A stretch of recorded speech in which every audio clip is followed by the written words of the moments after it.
საღამოშვიდობის თქვენ უყურებთ ღია სივრცეს, მე ნინო ზაუდაშვილი ვარ. დღეს ორი მნიშვნელოვანი თემა გვაქვს. პირველი მედიკამენტებს ეხება, სიმართლე გითხრათ, ჩემი პირადი მაგალითი იყო, რამაც ამ საკითხებზე კიდევ ერთხელ დამაფიქრა და მაიძულა პატარა მოკვლევა ჩამეტარებინა. ახლა კი სპეციალისტებთან ერთად გვინდა საფუძვლიანად გავერკვეთ ბოლო პერიოდში აფთიაქებიდან ერთმანეთის მიყოლებით გაქრა მედიკამენტები, რომელსაც რეგულარულად ყიდულობდი. სხვებისგანაც არაერთხელ გამიგია ასეთი დეფიციტის შესახებ. სოციალურ ქსელშიც მოიმატა მსგავსი შინაარსის სტატუსებმა. სერიოზული დაავადებების პაციენტებისთვის ამას ძალიან დიდი და ძალიან მნიშვნელოვანი გავლენა შეუძლია რომ იქონიოს და იმწამლების არარსებობა საკმაოდ სერიოზული საფრთხეა მათთვის. ამ პრობლემამ მოიტანა სხვა საკითხებიც, რომელიც ამ ქვეყანაში წამლის ბაზართან არის დაკავშირებული. რატომ მოიხმარენ საქართველოში უფრო მეტ მედიკამენტს ვიდრე განვითარებულ ქვეყნებში? რატომ არის სამჯერ მეტი აფთიაქი ვიდრე განვითარებულ ქვეყნებში? რატომ წერია ჩვენს რეცეპტებში უფრო მეტი მედიკამენტი ვიდრე ანალოგიური დიაგნოზის მქონე სხვა ქვეყნებში ადამიანები, პაციენტები?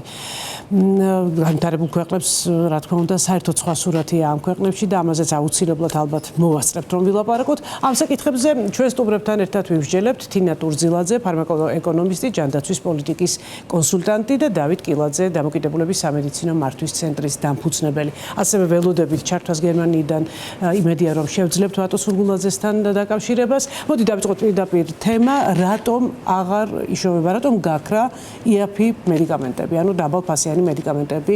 ამაზე ძალიან ბევრი ადამიანი წერს უკვე Facebook-შიც, პირად ასეთ შეხვედრების დროსაც. რატო ხდება ეს? მიზეზი რამდენიმეა. ერთ-ერთი მიზეზი არის რომ ეს მედიკამენტების დეფიციტი არის გლობალური გამოწვევა. დღეს ეს არ არის მარტო საქართველოს გამოწვევა. ეს განპირობებულია, იმიტომ რომ შეცვლილია ბოლო რამდენიმე ათწლეულისგან პერიოდში შეიცვალა ლანდშაფტი ფარმაცევტული ბაზრის ინდუსტრიის ლიდერების ევროპა და ამერიკა, მათი დიდი ფარმა გადავიდა, მათ შეიცვალეს სტრატეგია და გადავიდნენ უფრო მაღალი ბიოტექნოლოგიური პროდუქციის შექმნაზე. მთელი ინვესტიციები მიმართეს აი ამ რთული ბიოტექნოლოგიურად წარმოებული პროდუქციის შექმნაზე და ამიტომ მათ პრაქტიკულად დაბალმარჟიანი მედიკამენტების წარმოება სთავი დაანებეს და ქმნიან უკვე ამ რთულ მოლეკულებს. შესაბამისად ამ მოლეკულების წარმოება გადავიდა უფრო აღმოსავლეთ ევროპაში და აზიის ქვეყნებში.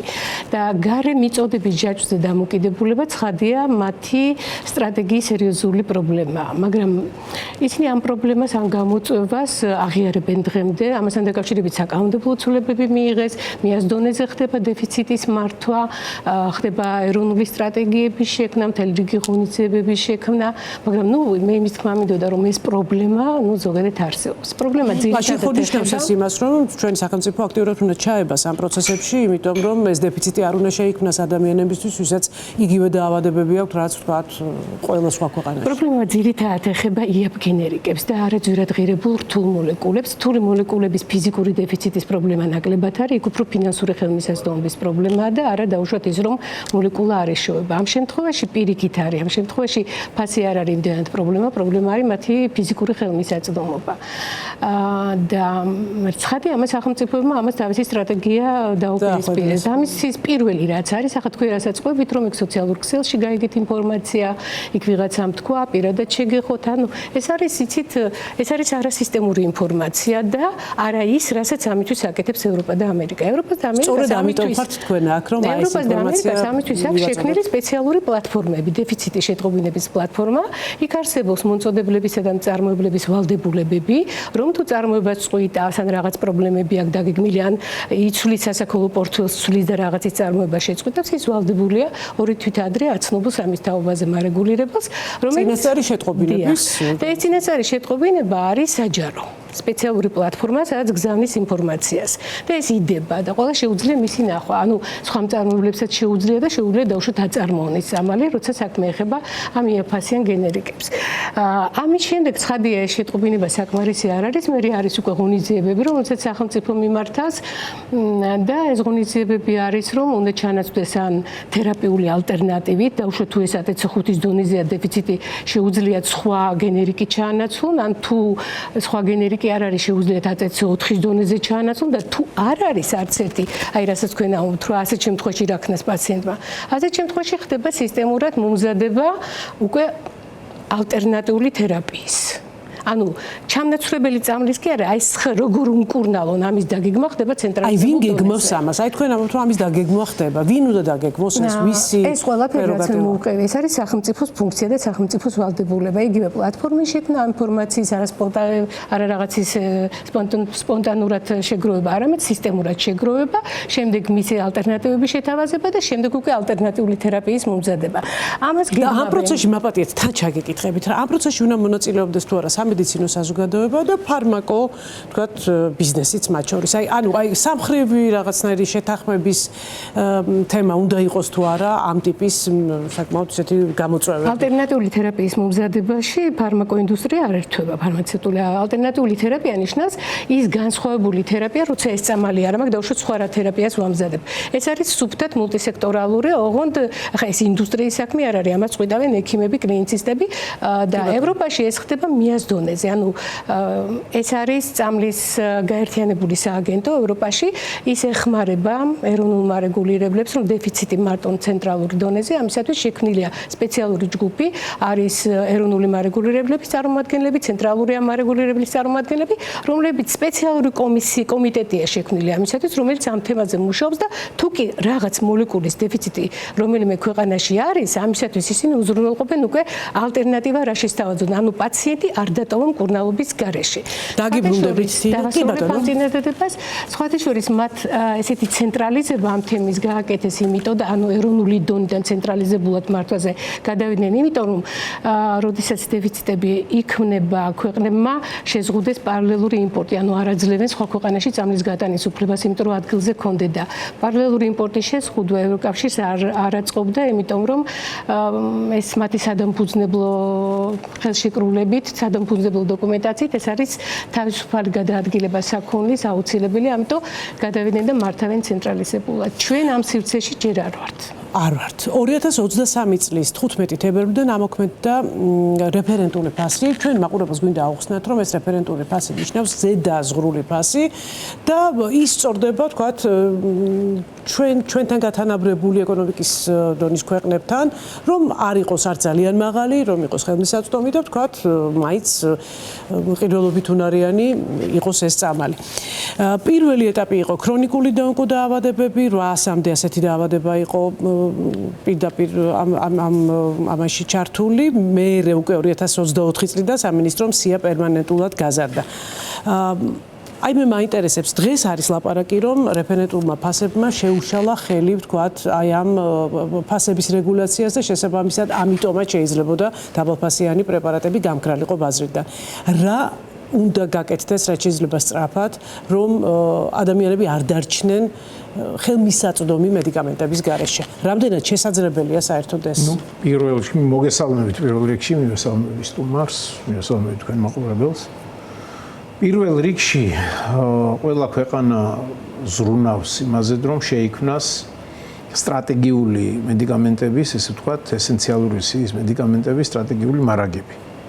ამას აკეთებენ ადგილობრივი წარმოების ხელშეწყობით და მინიმალურ, ასე ვთქვათ, სტატისტიკას აწარმოებენ იმისას, თუ რა დაავადებებია ენდემური ამა თუ იმ პოპულაციისთვის. ჩვენთან არის ყველა ინსტიტუტი, არის დაავადებათა კონტროლის ცენტრი, არის ჯანდაცვის სამინისტრო, ყველა ინსტიტუტია იმისთვის, რომ ვიცოდეთ რა დაავადებები არის ჩვენი პოპულაციისთვის, ესე ვთქვათ, დამახასიათებელი, რა დაავადებები, რა სიხშირით არის ჩვენს პოპულაციაში, რა სტანდარტის მკურნალობა სჭირდება ამა თუ იმ დაავადებას, ესეც საერთაშორისო კონსენსუსის გზით მიღწეული, ესე ვთქვათ, სამედიცინო მტკიცებულებებზე დაყრდნობით მიღებული მკურნალობის მეთოდები არსებობს ესეთი რაღაცა და შესაბამისად აქედან ხდება სტატისტიკა იმისი, თუ რა მედიკამენტების მარაგი გჭირდება, რა რაოდენობა და ახლობთ ახლა ზუსტად ტაბლეტებით ვერავინ ვერ დათვლის. დავით, რეფერენს ფასები არ არის ცუდი პრაქტიკა, ძალიან ნორმალური პრაქტიკაა, მაგრამ ესეც არ არის კონსტანტა. ანუ ერთხელ გაკეთდა და მთელი ცხოვრება ამით ვიხემძღვანელებ, ესე არ არის.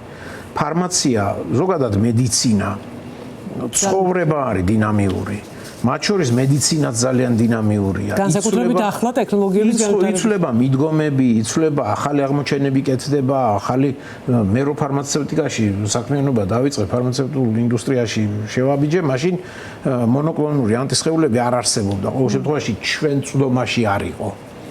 ვაქცინები ჩემ დროს, როცა დავიწყე ამ საქმიანობით, როცა დავკავდი, იყო საბჭოთა აკადეესი კიდე.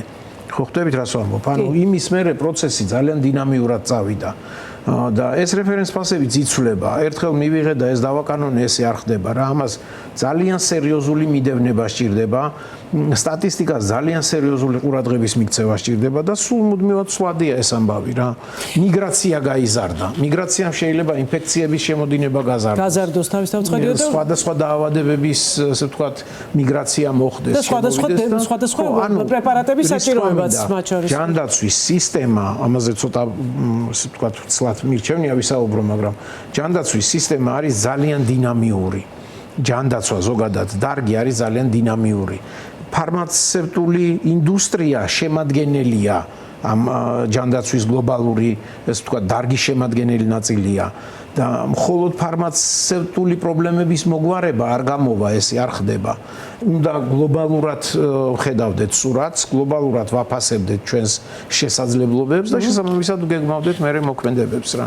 აი ხლა თქვენი ნათქვამიდან გამომდინარე 2025 წელს საქართველოს 15754 ტონა, ჯამში 700 მილიონის დოლარამდე ღირებულების მედიკამენტი შემოიტანა. თავისთავად თქვენ ალბათ იმასაც გულისხმობთ, რომ ამ შემოტანილ პრეპარატებში სწორედ უნდა იყოს გათვალისწინებული დაავადებების რეგისტრი თავისთავად. ჩვენი ქვეყანა არ არის მზად მაღალტექნოლოგიური პრეპარატების წარმოებისთვის. არ არის. თუმცა ის რო უფრო ეფექტურია? მოგახსენებთ, ამას სკოლა სჭირდება. ბიოტექნოლოგიური პრეპარატების წარმოება ესე არ არის, კაცო, ავიღე პიპეტი და ჩამოვასხი ამპულაში, ესეთი რამე არ ხდება. ამას სჭირდება სკოლა, რომელიც მედიცინა რითი იწყება ფუნდამენტური განათლებით. ფუნდამენტური განათლება იძლევა ესე ვთქვათ ბაზისს, რაზეც მერე შენდება პროგრესი, ვთქვათ ახალი აღმოჩენები კეთდება და ამ შემდეგ, არის ფუნდამენტური განათლება, მერე არის სტანდარტული მკურნალობა ამა თუ იმ დაავადების, რასაც ყველანი ვთანხმდებით, რომ ვთქვათ ამ კონკრეტულ კარდიოლოგიურ პრობლემას უნდა მოუაროთ ამა და ამ მედიკამენტების კომბინაციით. მე ჩემ ერთ-ერთ ცხოვრებაში ექიმიც გახდით და ნეონატოლოგიის რეანიმაციაში მაქვს დიდი პრაქტიკა, ქალბატონ თინას ახსოვს ეგ ამბავი და საფრანგეთში მოვხდი სტაჟირებაზე.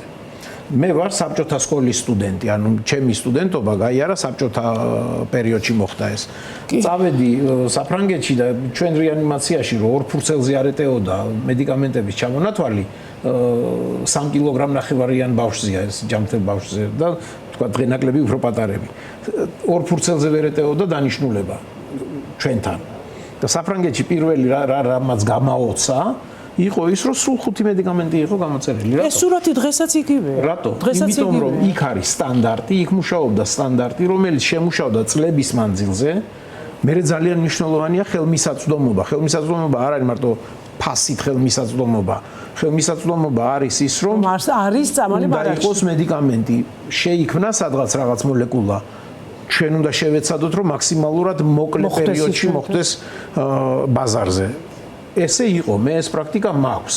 მაგალითად, საშვილოსნოს ყელის, ისე ვქვიან, სიმსივნური დაავადების პრევენციისთვის ვაქცინა შექმნიდან, არის ვისაც ახსოვს, შექმნიდან მეორე წელს მოხდა საქართველოს ბაზარზე და პირადად ჩემი კომპანიის სული ამაში ძალიან დიდი იყო რა. ანუ ესეც ძალიან მნიშვნელოვანი კომპონენტია. ხელმისაწვდომობასთან ერთად ძალიან მნიშვნელოვანია სტანდარტები, ხელმისაწვდომობა და ხარისხი და ეფექტურობა. ეს არის უნიშნულოვანესი ფაქტორი. ხარისხი და ეფექტურობა. ხარისხი არა, უბრალოდ უსაფრთხოება და ეფექტურობა. ეს არის უნიშნულოვანესი კომპონენტი. ამ ყველა ესე ვთქვათ, მდგენელით როცა სარგებლობ და როცა ხელმძღვანელობ, მაშინ შედეგიც დგება. და რა თქმა უნდა, ქვეყანა უნდა აწარმოებდეს ესენციალური სიის მინიმუმ 80%-ს. მარტივი პასუხი თქვენს კითხვაზე. ჩვენთან საერთოდ არ არის საინფუზიო ხსნარების წარმოება. აი საერთოდ არ არის, 100% ვარ დამოკიდებული იმპორტზე. ქვეყანაში არ იწარმოება ტკივილგამაყუჩებელი პრეპარატები. ყველა კატაკლიზმის დროს და ღმერთმა დაგვიფაროს ომიანობის შემთხვევაში ეს ორი მედიკამენტი არის წამყვანი. დაივიწყეთ ის ნორვასკი და სხვათა შორის ზურა სიხარულიძე იყო ერთ-ერთ წინა გადაცემაში ზუსტად ეს თქვა რომ ისეთი მნიშვნელოვანი პრეპარატი არის ახლა დეფიციტში რომ არ ვიცი ძალიან ის რაც ბატონმა ზურაბმა თქვა ეს სხვა ისტორიაა ეს არის არასწორი ყარათ ვარ ამაში დარწმუნებული არასწორი გადაწყვეტილების შედეგი არასწორად მიღებული რეგულაციის ძალიან დიდი შეცდომაა მინდა მჯეროდეს რომ ეს არის შეცდომა ამ შეცდომის შედეგად დადგა სიტუაცია როდესაც შეიქმნა ძალიან მწვავე დეფიციტი ისეთი პრეპარატების სედაციური პრეპარატის მაგალითად რომელიც საჭიროა რეანიმაციულ განყოფილებაში ტკივილ გამაყუჩებელი პრეპარატის იცის ქალბატონმა თინამ სარეგისტრაციო ნიმუშების შემოტანა ვერ მოახერხე 1 წელია 1 წელი ვერ მოაბეს თავი რომ 4 კოლოფი სარეგისტრაციო ნიმუში შემოვიდეს ტკივილ გამაყუჩებელი როცა ქვეყანაში ტკივილის მართვა საერთოდ არ არსებობს და პირველივე კენჭის მას რა ქვიან თირკმელში კენჭის გავლაზე მორფინით მიდის მკურნალობა რაც არის კატეგორიულად მიუღებელი შეიძლება განვავითაროთ. რა თქმა უნდა, ხო, იმიტომ რომ მართვაზე მე აუცილებლად დავუბრუნდე. და თუ რაზეც საუბრობდა, ძალიან მოკლედ ვიტყვი, საუბარი არის ესენციალური მედიკამენტების ჩამონათვალზე. ესენციალური მედიკამენტები ეს არის მედიკამენტები, რომლებიც ჯანდაცვის პრიორიტეტული საჭიროებებისთვის არის საჭირო დასაკმაყოფილებლად. ეს ითვალისწინებს ხადია იმ ეპიდემიოლოგიას, რაც ქვეყანაში აქ ანუ რა ჭირდება ქვეყანას და ამის საბაზისო სამოდელოსია შექმნილი ჯანდაცვის სოფლიო ორგანიზაცია. ახლდება ყოველ 2 წელიწადში ერთხელ. 2010 წლიდან არის ცალკე ბავშვების სიაც გამზადებული და ყველა ქვეყანა თავისი ეროვნული ეპიდემიოლოგიური მონაცემებიდან გამომდინარე ამ სიის მოდელირებას აკეთებს თავის საჭიროებებზე. საქართველოს ესია ორჯერ მოუმზადა ჯანდაცვის სოფლიო ორგანიზაციამ ერთხელ 22 წელს, არა 25 ბოლო მომზადდა 25 წელს. ანუ ჯანდაცვის სამინისტროს ესია აქვს. სიაში იცით როგორია? ანუ ეს არის იმ მედიკამენტების ჩამონათვალი, რომელიც ყველა ვარიანტში უნდა იყოს ქვეყანაში, იმისათვის რომ პრიორიტეტული საჭიროებები იყოს დაკმაყოფილებული. მათ შორის რა თქმა უნდა, ის ტკივილის მართვისთვის ყველა ის მედიკამენტი, რომელიც საერთაშორისო გაიდლაინებით არის პირველი რიგის მედიკამენტებად, ამ ჩამონათვალში არის. და სახელმწიფოს აქვს ვალდებულება უზრუნველყოს ამ მედიკამენტების მარაგები ქვეყანაში. ოღონდ ახლა სახელმწიფო თვითონ კი არ ყიდულობს ამას, ხადია? ამისათვის არის საჭიროებები, მომწოდებელი. საჭიროებები არის ამისათვის კანონმდებლობაში გარკვეული ვალდებულებების და პასუხისმგებლობების შეტანა. ევროკავშირში მაგალითად ეს ესენციური მედიკამენტების აქვს სოფლიოში ყველას ალბათ ამერიკის გარდა. ამერიკას აქვს უფრო დაზუსტებული, კიდევ დათვალიერებდა ამ სიაზე, ამ სიას ქვია ეგრეთ წოდებული კრიტიკული მედიკამენტების ჩამონათვალი, რომლის ქვეყანაში არ ქონის შემთხვევაში შეიძლება დადგეს დაუშვათ ძალიან ცუდი შედეგი, ლეტალობა პაციენტის, როდესაც რეანიმაციაში ის წამალი არ გექნება, შეიძლება იყოს ელემენტარული წამალი. აი ელემენტარული უბრალოდ სახელიც არ მინდა ეხლა რომ ვთქვა, იმიტომ რომ იმდენად ელემენტარულია თითქოს, მაგრამ სიამდვილეში ის თუ არ გექნება რეანიმაციაში შეიძლება პაციენტი დაგიღუპოს ამ დროს. ამ ინფორმაციის შეკრება საფრთხება ჯანდაცვის სამინისტროში ხდება ხო ამ ინფორმაციის ჯანდაცვის სამინისტროს საქმის კურსში ამაზე უბრალოდ საუბარია იმაზე რომ კრიტიკული მედიკამენტების მარტო სია არ არის კრიტიკული მედიკამენტების სიაში შესატანად არსებობს ოფიციალური კრიტერიუმები რა შემთხვევაში უნდა მოხდეს მოლეკულა ამ სიაში ყველა ვერ შევაცხადია ესეთი რამე არ არის და უბრალოდ იმ ქვეყნებს აქვს მარაგები ამერიკას მაგალითად აქვს მარაგები ამისი დავალდებულებული აქვს საბჭოური ლიცენზიის მფლობელებს რომ ეს მარაგები უნდა გქონდეთ მათ და მარაგები ახლდება პერიოდულად რაც შეეხება ევროკავშირსაც აქვს ესენციური მედიკამენტების სიებიც აქვს და კრიტიკული მედიკამენტების სიებიც აქვს და იქ არის ესეთი ვალდებულება იქ არის ერთი დოკუმენტი ეს არის მთავარი რომელიც ფარმაცევტულ რეგულაციას მართავს 2001/83 დირექტივა და იქ არის გაწერილი ვალდებულება რომ საბჭოური ლიცენზიის მფლობელი ვალდებულია იმის შემდეგ რაც ავტორიზაციას გააკეთებს ამ წამლის მიწოდების უწყვეტობა უზრუნველყოს ხოლო მე ამის ტრანსპოზიცირება ხდება ეროვნულ კანონმდებლობაში საფრანგეთში მაგალითად აქვს ვალდებულება ზოგიერთ ქვეყანაში რომ დისტრიბუტორსაც აქვს ეს ლეგალურად ვინც არის ამ საბჭოური ლიცენზიის მფლობელი მისი დისტრიბუტორიც ანუ ვისთანაც კონტრაქტია ისიც ვალდებულია რომ უზრუნველყოს ამ წამლის მიწოდება ვადების დადგენილია ყველა ქვეყანაში ზოგან ეს არის 12 საათი როცა აფთიაქში არ არის წამალი ზოგან 7 საათია ზოგან 24 საათია ну სხვადასხვანაირად აქვს მაგრამ ყველგან ეს ვალდებულებები აქვთ მომწოდებლებს ჩვენ შემთხვევაში ჩვენ კანონმდებლობაში ასეთი ვალდებულებები არ არის მაგრამ ვერც იქნება ჩვენი დღევანდელი პირობებში, იმიტომ რომ ჩვენთან სავაჭრო ლიცენზიის მფლობელები მთელ რიგ ნომენკლატურაზე არიან, როგორც ასეთი უბრალოდ დაინტერესებული პირები, რომელთაც არანაირი კომუნიკაცია და კავშირი არ აქვს სავაჭრო რეალურად მწარმოებლებთან. ეს არის ეგრეთ წოდებული აღიარებითი რეჟიმი, ეს არის თურქული რეჟიმი. ამ შემთხვევაში მწარმოებლებთან მათ დიდი ალბათობად არ აქვთ კავშირი, ეს არის უბრალოდ პარალელურად თქვი აღიარებითი რეჟიმი, მაგრამ ეს არის რეალურად პარალელური იმპორტი, სადღაც დისტრიბუტორთან იშოვეს წამალი და უშუალოდ მოაქვთ ეს წამალი და იმის გარანტია, რომ იქიდან უწყვეტად მოიტანენ არ არსებობს, იმიტომ რომ უწყვეტი მოწოდება შეუძლია მარტო მწარმოებელს. ამიტომ ჩვენთან ამ ვალდებულების ჩადება მხოლოდ ეროვნული რეგისტრაციით რეგისტრირებულ წამლებზე შეიძლება იყოს. რაც შეეხება ახლა ეროვნული რეგისტრაციით წამლების რაოდენობას. აუცილებლად მინდა რომ ჩვენმა საზოგადოებამ, რომელიც ახლა ზის და უყურებს და თვითონ ამ წუთას მაგალითად პენსიონერს რაღაცა წამლის დეფიციტი აქვს და ნერვიულობს იმაზე, რომ შეძლებს თუ არა ან თქვათ წამლის შეძენას. აი, მათაც რომ გავაგებინოთ, ძალიან გასაგებად რომ აუხსნათ, სად არის პრობლემის ძირი და ვის ევალება ამ ყველაფრის უზრუნველყოფა. არა, ნუ მარტივი პასუხია, რეგულაცია სისტემა არის შესაძლებელი დღეს, სისტემა მთლიანად შესაძლებელია, იმიტომ რომ ჩვენი სისტემა ძალიან არაორდინალური არ ჭდება არც ევროპულში, არც ერთ მოწინავე სისტემაში არსებობს. სისტემა არსებობს 4 კატეგორიის მოწიფულობით. პირველი, მეორე, მესამე, მეოთხე დონე. ის რაც ჩვენი სამიზნე უნდა იყოს, არის განვითარებული მესამე, მეოთხე, ეხლა ეს არის FDA და EMEA, იმას ვერ შევედრებით, მაგრამ ჩვენ ვერ მივედით აქამდე. ამიტომ ჩვენი სისტემა ვერ უზრუნველყოფს პრაქტიკულად არსებული სახით. ვერც ხარის, ვერც უსაფრთხოებას, ვერც უწყვეტ მიწოდებას ვერ უზრუნველყოფს. ლაბორატორიის თემაც არის სხვათა შორის აქ. იმიტომ რომ როცა ჯენერიკებზეა ლაპარაკი, როცა ადამიანს აქვს შიში, რომ ვაიმე, ეხლა თქვათ ორიგინალ წამალს ვერ დავლევ, მაგრამ მივიღებ ჯენერიკს, ის არ არის დარწმუნებული, რომ ეს ჯენერიკი თქვათ შეიძლება იყოს ბიოეკვივალენტური იმისა, რასაც თქვათ მანამდე სვამდა. აი ეს პრობლემაც ხო მოგახსენებთ, რადგან ჩვენი ამოცანა არის, რომ ჩვეულებრივ ეს თქვათ არასპეციალისტს გავაგებინოთ რა არის გასაკეთებელი. მე შევეცდები ძალიან მარტივი ენით თქვა რა. არსებობს ესეთი პრაქტიკა მთელ სოფლიოში და ამით ჩვენ ველოსიპედს არ გამოვიგონებთ. არის აუცილებელი მედიკამენტების სია დისტრიბუტორთან, ანუ წამლის გამანაწილებელთან. არის აუცილებელი წამლების სია საცალო-ქსელთან. ეს არსებობს ესეც ხომ სტანდარტული მიდგომაა, ესეც ნაწილია სტანდარტების, რაც ადრე მოგახსენეთ რა.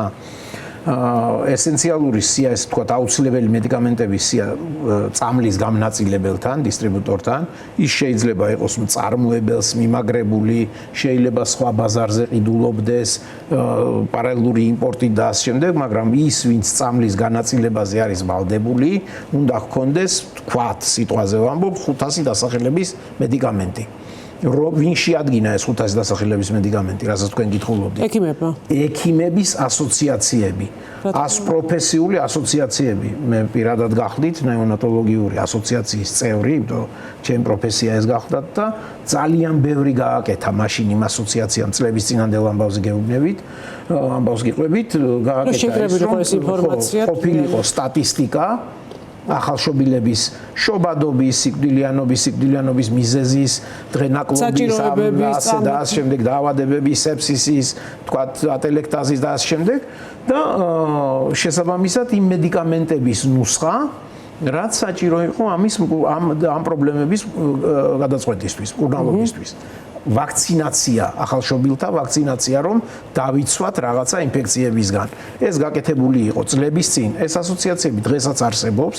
თუ ასოციაციები აქტიურია, აქტიურად თანამშრომლობს დაავადებათა კონტროლის ცენტრთან, ზედამხედველობას უწევს, რაც საგვირველია ჯანდაცვის სამინისტრო, ფეხბურთის ფედერაციას არავინ არ ეკითხება ახლა ამ საკითხებს, ხო?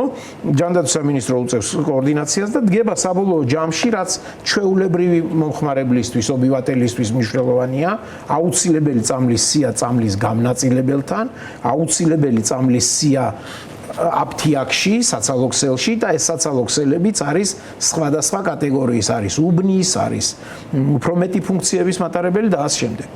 ძალიან მნიშვნელოვანი კომპონენტი, რაც აკლია ჩვენ ფარმაცევტულ ბაზარს, ეს არის ჰოსპიტალური ფარმაცია. პრაქტიკულად არ არსებობს. ანუ ჰოსპიტალების მომარაგების ჯაჭვი არ არსებობს. ჰოსპიტალების მედიკამენტით მომარაგების ჯაჭვიც გადის ჩვეულებრივ დისტრიბუტორულ კომპანიებზე, რომლებსაც ეს ფუნქცია, ასე ვთქვათ, ისედაც არ აკლიათ. კი ბატონო. ხვდებით რას ვამბობ? არსებობს ესეთი პრაქტიკა კომპაუნდინგი, ძალიან მიხარია ერთ ჩემი ახლობელი მეგობარი არის და მან დაიწყო ახლა ეს პირველი ნაბიჯები გადადგა ძალიან რას ნიშნავს ეს ზუსტად რომ ავხსნათ? კომპაუნდინგი ნიშნავს წამლის მომზადებას ჰოსპიტალური მოხმარებისთვის. ანუ დაფასოებას, დოზირებას, ზოგჯერ კომბინაციას ამა თუ იმ მოლეკულის ის რაც მოიხმარება, რამდენჯერ გინახავთ, როცა კლინიკაში ერთ გადასასხმელ მაშინ რა ქვია ბეკ ესე ვთქვათ, შპრიცით უშხაპუნებენ ამა თუ ხო გინახავთ ეს? როგორ არა? ჩვეულებრივი ამბავია. აი ამის მომზადება, გადასასხმელი სითხის მომზადება შესაძლებელია ამ პრაქტიკით მე როცა ვმუშაობდი უცხოეთში ამას უშუალოდ ესე ვთქვათ ანუ მოდიოდა გამზადებული უკვე კოქტეილები მოდის ყველაფერი არა მაგრამ კოქტეილები და აუცილებლად უნდა კითხოთ სადაზღვევო კომპანიების მონაწილეობა მასში ეგ სხვა კომპონენტია ძალიან მნიშვნელოვანი რამე შეეხეთ აი ახლა ერთი თვის წინ გავხდით ისრაელში და იქ ვნახე არა თუ hospital supply chain-ი არამედ insurance supply chain, ანუ უკვე სადაზღვევო კომპანიებისთვის აკეთებენ ამ სადისტრიბუციო მიწოდების ყველა ინფორმაციის შეკრება ხდება პრინციპში ცხოვრება არის დინამიური, ადამიანის ცხოვრება არის დინამიური. შესაბამისად მედიცინაც არის დინამიური.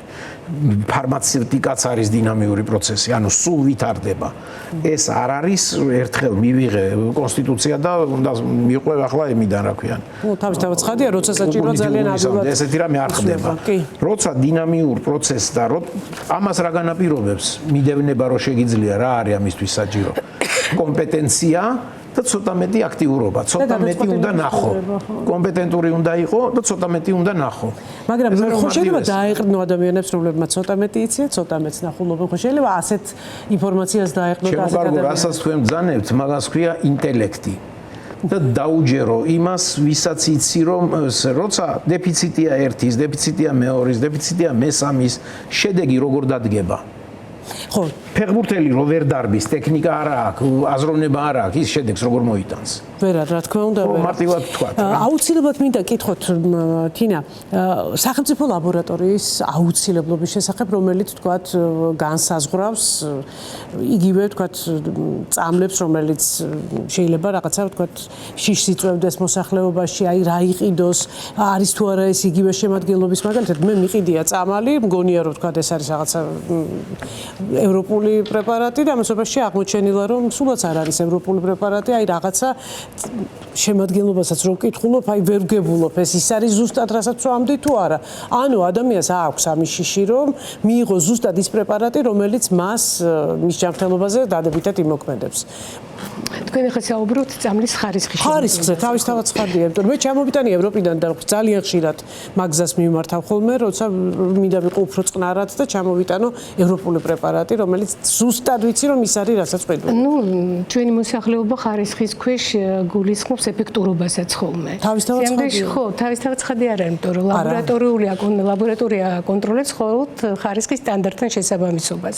სტანდარტის მიხედვით არის თუ არა ის ინგრედიენტი რომელიც უნდა იყოს იმ რაოდენობით და ასე შემდეგ. ანუ ხარისხის სტანდარტთან შესაბამისობას. ეფექტურობა ლაბორატორიაში არ მოწმდება. ეფექტურობა ეს არის კლინიკური კვლევის შეფასების ნაწილი. მაგრამ შემადგენლობა ხო შეიძლება? შემადგენლობა კი, რა თქმა უნდა, ეს უნდა კონტროლდებოდეს და უფრო მეტიც საერთოდაც წამალი ბაზარზე არ უნდა გადიოდეს სერიის რელიზის გარეშე. სერიის რელიზი ნიშნავს იმას, რომ პრაქტიკულად მთელი დოკუმენტაცია შემოწმებული, დაწყებული წარმოებიდან ბოლომდე და დააკმაყოფილა ყველა ეტაპი. არის წამლები, რომლებიც საჭირო იქნება ლოკალურად ხარისხზე შეფასებაზე, ცხადია, ანუ დისტრიბუტორის მიერ აფთიაქში მიტანილ წამალს უნდა ახდეს სრული გარანტია. ის ცალკე თემაა, როდესაც დაუშვათ მე აფთიაქებიდან ამოიღებ და შეამოწმებ, ეს არის უბრალოდ არა სერიული, ეს არის შერჩევითი, მაგრამ სერიულ კონტროლს ცხადია გადის უკვე აი იმ მიწოდების ჯაჭვში. ამიტომ ლაბორატორია აუცილებლად უნდა არსებობდეს. როგორც სიმართლე რო სახელმწიფო, რატომ მარტო სახელმწიფო იყოს სხვა ლაბორატორია? კი ბატონო, უბრალოდ იყოს სხვა ლაბორატორიებიც, სადაც დისტრიბუტორს ექნება კონტრაქტი გაფორმებული და თავის პროდუქციას შეაფასებს. იქ არ არის ერთი ლაბორატორია მთლიანად ბაზრის ყველა წამლის სერიულ რელის ვერ უზრუნველყოფს. ხო, მეორე ახლა რამდენად კარგად ფუნქციონირებს ჩვენი ლაბორატორია, სიმართლე გითხრათ არ ვიცი ზუსტად, იმიტომ რომ წლების წინ შეიქმნა ეს ლაბორატორია, მე იყო საუბარი იმაზე, რომ ვერ ფუნქციონირებდა სრულფასოვნად, ანუ კიდევ ჭირდებოდა რაღაც პროცედურების დამატება, ან აპარატურა ზუსტად არ ვიცი, მაგრამ რამდენად ვიცი ამ ნაწილში პრობლემა არის. მე უბრალოდ ის ვიცი, რომ ბიუჯეტი, რომელიც ამას აფინანსებს, არის ჯანდაცვაში ყველაზე დაბალი ბიუჯეტი, რომელიც ამის ხარისხის კონტროლის რომელთაც ხდება ამის დაფინანსება. მე ერთხელ რაღაც კვლევა ქონდა და იმ კვლევის ფარგლებში უბრალოდ ანალიზი მიდიოდა და შევადარეთ და იქ ძაღლების აცრა უფრო ძვირიჯდებოდა, ვიდრე ის უფრო მაღალი ბიუჯეტის იყო, ვიდრე ეს ამის ხარისხის კონტროლის ლაბორატორია. ზოგადად მე ასე მგონია, რომ ფარმაციას ნაკლები ყურადღება ეთმობა, ნაკლებად არის დაფინანსებული. თვითონ წამის მარეგულირებელიც პრაქტიკულად დაფინანსებული არის, რითი აი უბრალოდ მათი ხელფასები და რაღაც მინიმალური თანხები. რეალურად ის ფინანსები, რაც ნორმალურად ძლიერ მარეგულირებელს ჭირდება, რომ თვითონაც ეფექტური იყოს, ასეთი ფინანსები არც მათ აქვს, არც ლაბორატორიას აქვს. შესაბამისად მათთან ის პრეტენზია რატომ არ არიან ძლიერი, თუ არც კანონმდებლობა გაქვს, არც დაფინანსება გაქვს, არც უფლებამოსილება გაქვს, არაფერი თუ არა გაქვს, ნუ ვერ იქნები შთამბეჭდავი და ეფექტური. აქედან გამომდინარე, ის რასაც მოსახლეობა ხედავს, ეს არის ხოლმე აიზბერგის წვერი. იქ რაღაც დეფიციტის პრობლემა გაჩნდა, იქ რაღაც დაუშვათ ვიღაცას ხარისხის პრობლემა გაქვს, უნდებლობა გენერიკების მიმართ აბსოლუტურად გასაგებია, იმიტომ რომ თქვენ რო დღეს გინდოდეთ, რომ გაარკვიოთ ეს პროდუქტი გენერიკია თუ უბრალოდ კვლავ წარმოებულია, ანუ შეიძლება იგივე ფორმულა იყოს, მაგრამ ჩანაცვლებელი არ იყოს. თქვენ ამას ვერ გაარკვევთ, იმიტომ რომ ასეთი მონაცემების რეესტრი არ გვაქვს. ხო, მაგრამ მე არც უნდა ამას მე არ უნდა ვარკვევდე. ამას ექიმი უნდა წყვეტდეს, ხო, მე რა მიიღო კონკრეტული ჩვენ რეესტრში ერთად არის აღრიცხული გენერიკი და კვლავ წარმოებული. გენერიკი და კვლავ წარმოებული ერთდაიგივე არ არის. გენერიკი არის ის, რომელთაც შეიძლება ჩანაცვლება, კვლავ წარმოებული თუა გენერიკის სტატუსის გარეშე მას არ შეუძლია ჩანაცვლება. მთელი ერთად გენერიკების პრაქტიკასთან დაკავშირებით ჩვენ ძალიან სერიოზული პრობლემები გვაქვს. ჩვენი ავტორიზაციის მექანიზმი გასასწორებელია, მთელი რიგი ინსტრუმენტებია გასასწორებელი და მხოლოდ ამის შემდეგ შეიძლება და მეორე უკვე გენერიკების ჩანაცვლების პრაქტიკა უნდა იქნეს შემოღებული. დღეს, როდესაც საუბარია იმაზე, რომ დაუშვათ აი თქვენ უნდა ჩაანაცვლოთ რაღაც ამალი, იმიტომ რომ ჩვენ გვაქვს გენერიკების ჩანაცვლების პრაქტიკა მინისტრის ბრძანებით მიღებული. ვალდებულები არიან, რომ აფთიაქში ჩანაცვლებელი შემოგთავაზონ. მართლა ძალიან თქვენ წარმოიდგინეთ ეგრეთ წოდებული ვიწრო თერაპიული ინდექსის წამლები. ეს არის მაგალითად ეპილეფსიის წამლები, მაგალითად კარბამაზეპინი. ეს არის წამალი, სადაც თერაპიული დოზა და ტოქსიური დოზა ძალიან ახლოს არის ერთმანეთთან. თუ ეს არ არის ბიოეკვივალენტური დაუშვათ ორიგინალის და რომელიღაც ქარხანა ამას აწარმოებს ის რომ ბიოეკვივალენტურობა არ არის შეფასებული, ვერც ერთი ექიმი სწორ დოზას ვერ დასვავს და არასწორად დოზირებული ამ წამლის დანიშვნა გამოიწვევს იმას, რომ პაციენტი ჩავარდება კრუნჩხვაში. ანუ ეს არ არის სახუმრალი თემა, ეს არის ძალიან სერიოზული თემა და ამიტომ გენერიკების ჩანაცვლების პრაქტიკის დაწყებაც კი ვეწინააღმდეგებოდი, სანამ არ გაირკვევა გენერიკების ჩანაცვლების შესაძლებლობა. ანუ ეს პრაქტიკა სანამ არ გასწორდება საქართველოში, იმიტომ რომ საქართველოს არ შეუძლია იყოს ინოვაციების ფართო მომხმარებელი. ეს აბსოლუტურად ინოვაციების მომხმარებელი ძირითადად არის ამერიკა. სოფლიოში ინოვაციების 67%-ს მოიხმარს ამერიკა. ჩვენი გამოსავალი არის ხარისხიანი გენერიკები. ეს არის ის, რაზეც უნდა იყოს ქვეყანა ორიენტირებული. ცხადია რაღაც იშვიათი დაავადებები, ონკოლოგია, საერთოდ შეგვიძლია დაუშვათ ვიფიქროთ ინოვაციებზე, მაგრამ ძირითადი მომხმარებელი არის გენერიკები. ამიტომ ჩვენ იქაც მარაგების პრობლემებია. ჩვენ უნდა ვიფიქროთ ხარისხიან გენერიკებზე. ეს არის ჩვენი ამოსავალი წერტილი. თავარს შევეცდები მოგახსენოთ ძალიან მარტივი. ამასობაში მოსახლეობა ხედავს, რომ ყოველი ფეხის ნაბიჯზე არის აფთიაქი წამლები თითქოს ეგ კიდე სხვა კონტექსტია და მაგასაც მოგახსენებთ. მაგაზეც მოგახსენებთ ჩემს რატო არის აფთიაქები ერთმანეთის გვერდით რა. ეს არ დაწყებულა ეხლა ეს პროცესი მოდის 96 წლიდან, მეც 93 წლიდან საქმიანობ ფარმაცევტულ ინდუსტრიაში და რაღაც წარმოდგენა მაქვს ამაზე, მას მოგვიანებით გეტყვით. ჯანდაცვის სისტემა არის მთავარი. სადაც თავში გაუწყეთ, რომ ფუნდამენტური განათლებაა მნიშვნელოვანი. ფუნდამენტური განათლება თუ გაქვს, მაშინ ძალიან ბევრ რაღაცას დროზე უღებ ალღოს. ეს უმნიშვნელოვანესია. მეორე არის სტანდარტები, კურნალობის სტანდარტები. არსებობს მკურნალობის სტანდარტი, სადაც გაწერილია როგორც ორიგინალური პრეპარატი, ორიგინალურის არარსებობის შემთხვევაში მისი ჩამნაცვლებელი, ჩამნაცვლებელის არარსებობის შემთხვევაში მისი ჩამნაცვლებელი და ეს ყველაფერი დასტანდარტებულია, გამოგონებულია ეს ველოსიპედი. საქართველოს არა აქვს იმხელა მეცნიერული ბაზა, ქონდა ოდესღაც, ქონდა ჩვენ ქონდა კარგი სამედიცინო სკოლა. არა საუკეთესო, მაგრამ კარგი. შეხედეთ ქართველი პროფესიონალები უცხოეთში, ვინ არიან მომღერლები, ექიმები, სპორტსმენები. ხო მართალს ვამბობ? შესაბამისად სამედიცინო სკოლა საქართველოში ცუდი არ იყო. სამწუხაროდ საბჭოთა კავშირის დაშლა, ახლა ის კი არ იყო სამწუხარო ამბავი, კაცო ძალიან სასიხარულო იყო, მაგრამ რაღაცეები დაშალა და ვეღარ მოესწრო ახალი სამედიცინო სკოლის აგება, ვერ მოესწრო, არ იყო ეს საკმარისი დრო იმისთვის და მით უმეტეს 90-იან წლებში სკოლის მშენებლობა სამედიცინო კი არა, გრევაზე იყო. ჩვეულებრივი სკოლის შენებლობა ყველაფერი ინგრეოდა, ხო? შესაბამისად როდესაც სამედიცინო სამყარო იმდენად ძლიერია, არ აქვს სამეცნიერო ესე ვთქვათ საფუძველი მყარი, მაგრამ შეუძლია კარგად მიიღოს უცხოეთში უკვე აპრობირებული, ეს ძალიან დიდი საქმეა და არსებობს სტანდარტები, ეს გადააზღვევს იმისგან, რომ ვთქვათ ზედმეტი მედიკამენტი არ მოიხმაროს, რატო წავაწყდი მე იმ რეანიმაციაში საფრანგეთში იმ პრაქტიკას, რაც იყო, ანუ სტანდარტი პრაქტიკაა. დღესაც ეს პრაქტიკა. მოგახსენებთ მაგასაც. ჩემმა მეგობარმა მაპატიეთ ეს აუცილებლად უნდა მოუყვეთ, ჩემმა მეგობარმა ფარმაცევტმა მითხრა, ხო რა თქმა უნდა ვერ დავასახელებ მის სახელს და გვარს, მითხრა რომ ძალიან ხშირი შემთხვევა როცა შემოდიან ჩემთან აფთიაქში ადამიანები, მოტანილი ესეთი ფურცლით ან თქვათ პირდაპირ რეცეპტით და იქ ორი ზუსტად ერთი და იგივე მქონდების წამალი წერია. ხო, იმიტომ რომ სტანდარტი არ მუშაობს. ერთია რომ დაწერ და მეორე უნდა მუშაობდეს. უნდა მუშაობდეს ის, რომ მუშაობდეს სტანდარტი, ამაში გეხმარება სამედიცინო, ესე ვთქვათ, ინსტიტუციები, ასოციაციები, ასე და ასე შემდეგ. ჩვენთან არ არსებობს ელემენტარული ექიმის შეცდომის დაზღვევის პრაქტიკა. ეს იცით რამდენამე სასწორებს.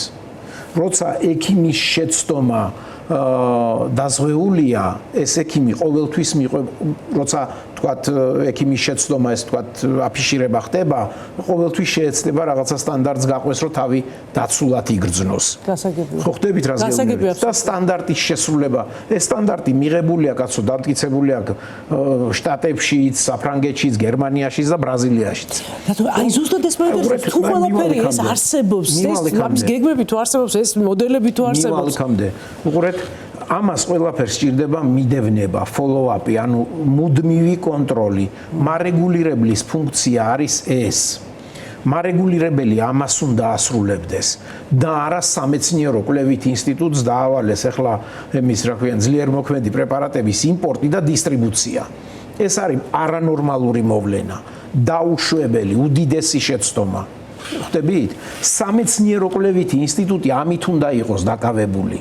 ამას უნდა აკეთებდეს, რომ ექიმი მყარად იცავდეს მას რა ქვიან სტანდარტს მკურნალობის.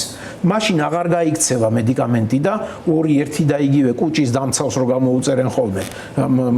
ეგრეთ წოდებული და მე კუჭის დამცავი დალიე მეზობელს ეუნება. ნუ აი საშინელი პრაქტიკაა ეგა. ხო არ ვიგონებ, ხო? კი, პოლიპრაგმაზია, ხო.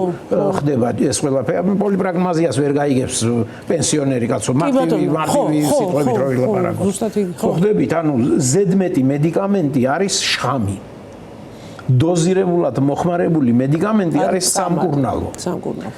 ძლიერმოქმედი საშუალება ჯერ არის ტკივილგამაყუჩებელი და მერე არის ნარკოტიკული მოხმარებისთვის ასე ვთქვათ გამიზნული. ხო, მაგრამ პენსიონერზე ვინ უნდა იფიქროს ამ შემთხვევაში? მარეგულირებელმა, კაცო, ვინ უნდა იფიქროს? აბა ახლა ოლიმპიური კომიტეტი ხო არ იფიქრებს რა.